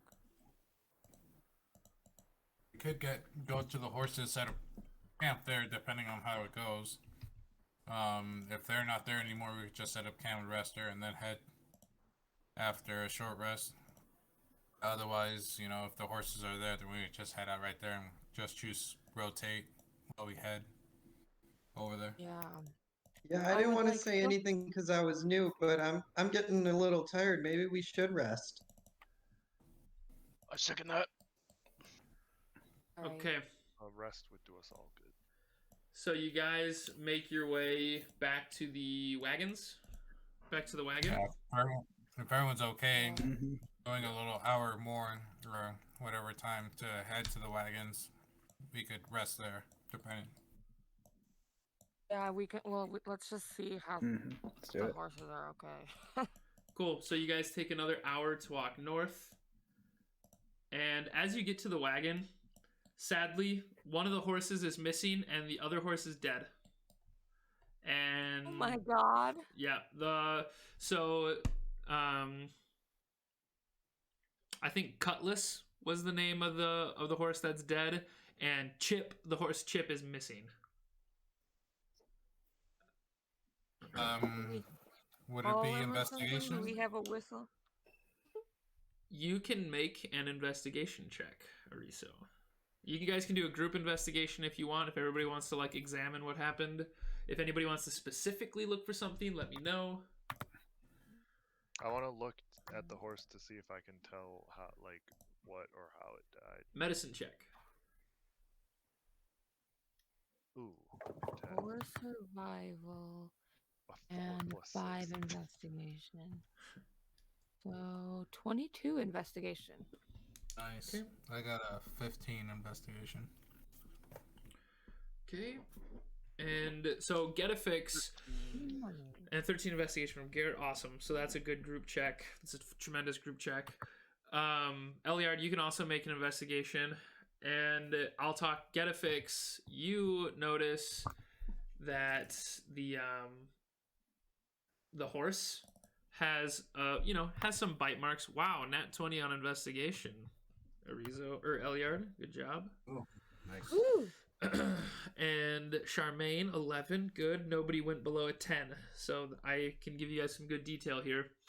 As you guys come to this campsite, and one of your horses is dead. Getafix, you right away caring for the animal like a good druid.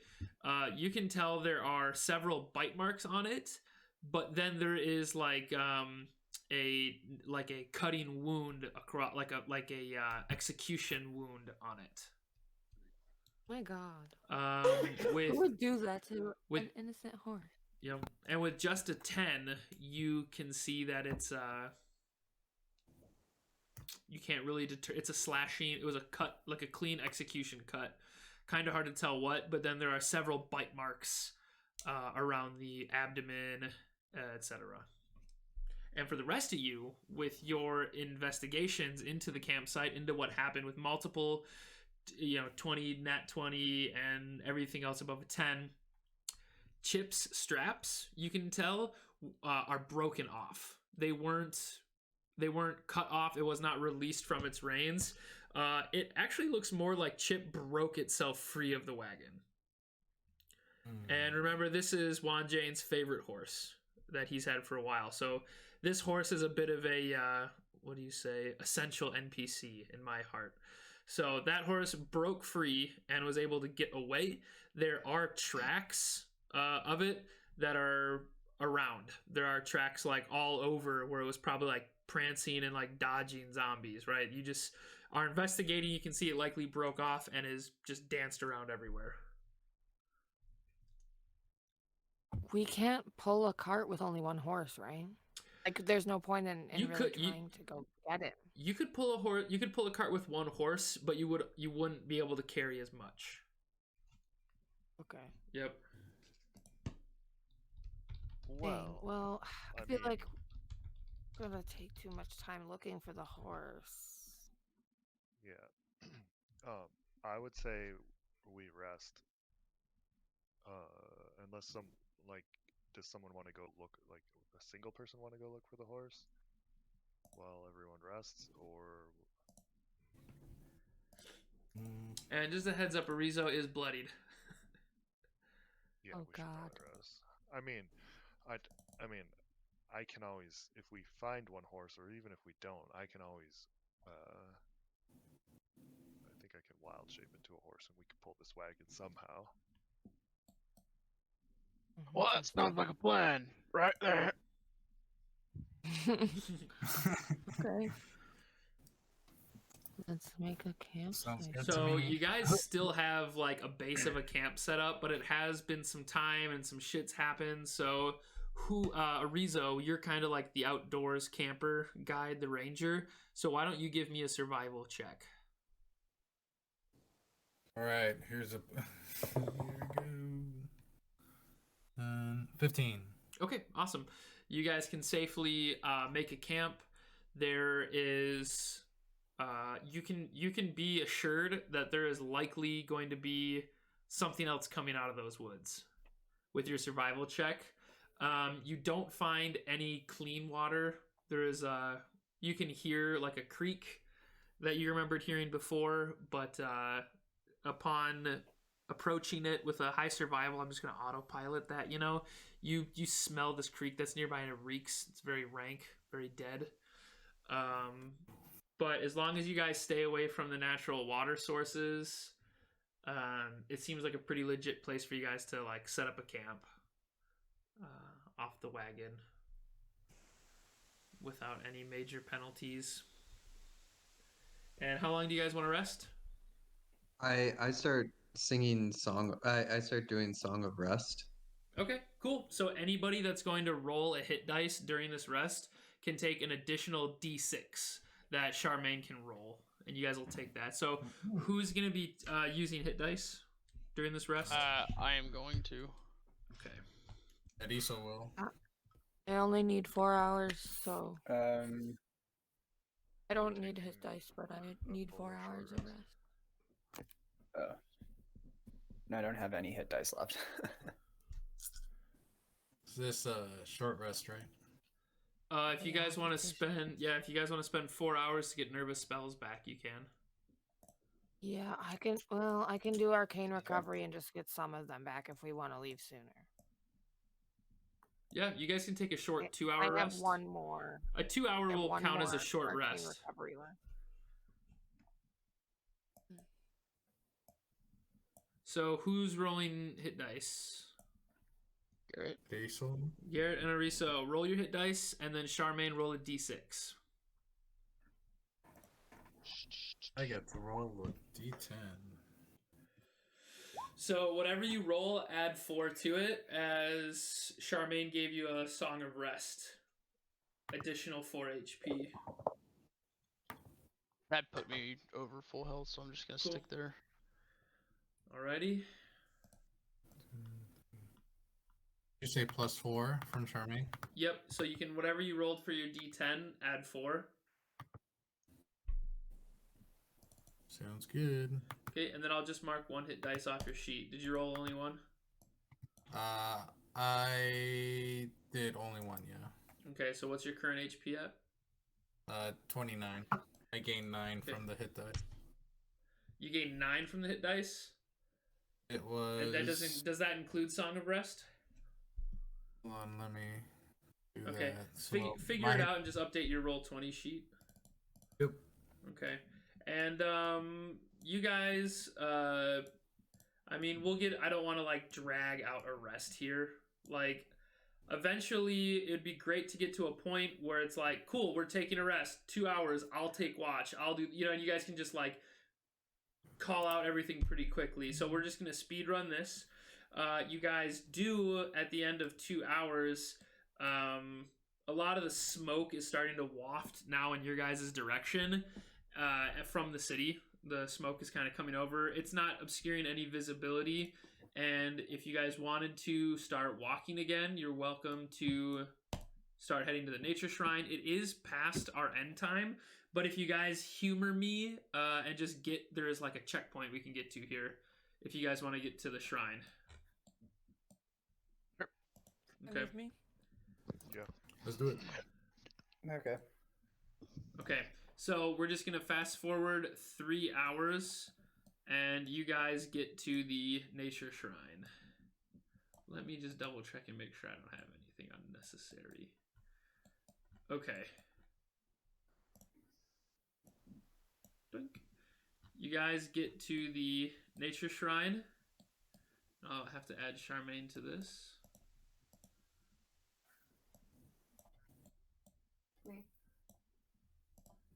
You guys get to this opening, right? You guys enter this wooden glen, and Getafix, you remember when you were at the Mother Ziona temple, having that vision, having that experience with Mother Ziona, where she was telling you about this nature shrine.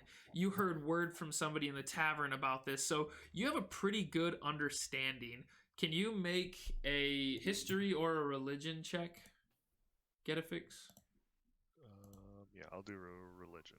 Okay. 24. Oh, nice. So with the 24 religion, you remember in the Reconstruction time after the... it wasn't the War of Consolidation. This was the war before humans were the predominant race. There was this huge war between elves and humans and dwarves, and then orcs tagged in as like the fault opened up around the volcano and added like a 4th element to this battle royale. And after all that desecration, the humans kind of prevailed winner because they, being the least magical, didn't really engage too heavily in the fighting. But Mother Ziona was a nature cleric who toured the Land of Aurum, healing the scorched earth, essentially. Dragons were flying around, were rebirthed in some senses. Massive AoE meteor showers were being called down all across Aurum. And Mother Ziona was going around, just like spent the rest of her life healing. And in that, she cleared out a lot of evil places. She really leveled up and became a high-level cleric to the point of becoming divine. Where when she passed away, she didn't die. She just like entered the ethereal, like she entered like a divine plane. And when she was alive, this wooden glen is somewhere that she visited and actually spent a little time resting and healing the sick in this area. And because she had spent so much time here, it became a sacred place. Now, since you rolled over 20, this is the piece of information I'm going to tell you. There is a tree that you guys can see. I'm going to say you just moved up through the glen a little bit, right? As you navigated through the glen, there once was a tree, which was the tree she slept under, that was known to have a staff that she put down, her own walking staff that she had, and it grew into this tree and became a consecrated area. Upon walking up to this tree now, you can see that this tree is dead. Like, what was once inside of this tree is gone, and you could definitely guess that if Henry Brighthammer was coming here, he was coming for the staff that Mother Ziona had put down, as it is a like holy weapon. And he was probably coming for that staff. And when he got here, he might have maybe removed the staff, and that's why it's that's why the tree's dying. Or maybe something got to him first before he could remove the staff. Or maybe there's an evil energy that's like circling it. But as you guys are looking at the tree and you're around the tree area, you see a man. This token, I didn't really have a token in mind. I didn't have one ready, so this is just what I'm using. It's got the red colors of the Empire. Instead of a greatsword in his hands, pretend it's a warhammer. And you guys can see just by looking at him that this is a paladin, a high-level paladin. And he starts walking out of the woods toward you guys, and he's not laughing. He doesn't have a single expression on him. He's got black veins that are crawling out of the side of his like temples and covering his eyes, and his eyes are just black wells. As what you could understand is very likely Henry Brighthammer, severely possessed, crawling, like walking out of the woods with his warhammer in hand, with no expression, expressionless, very similarly like the necromongers. And he just turns, faces you guys, and he marches out of the woods with a very malicious intent. And that's where we're going to end it. Bum, bum, bum. Yep.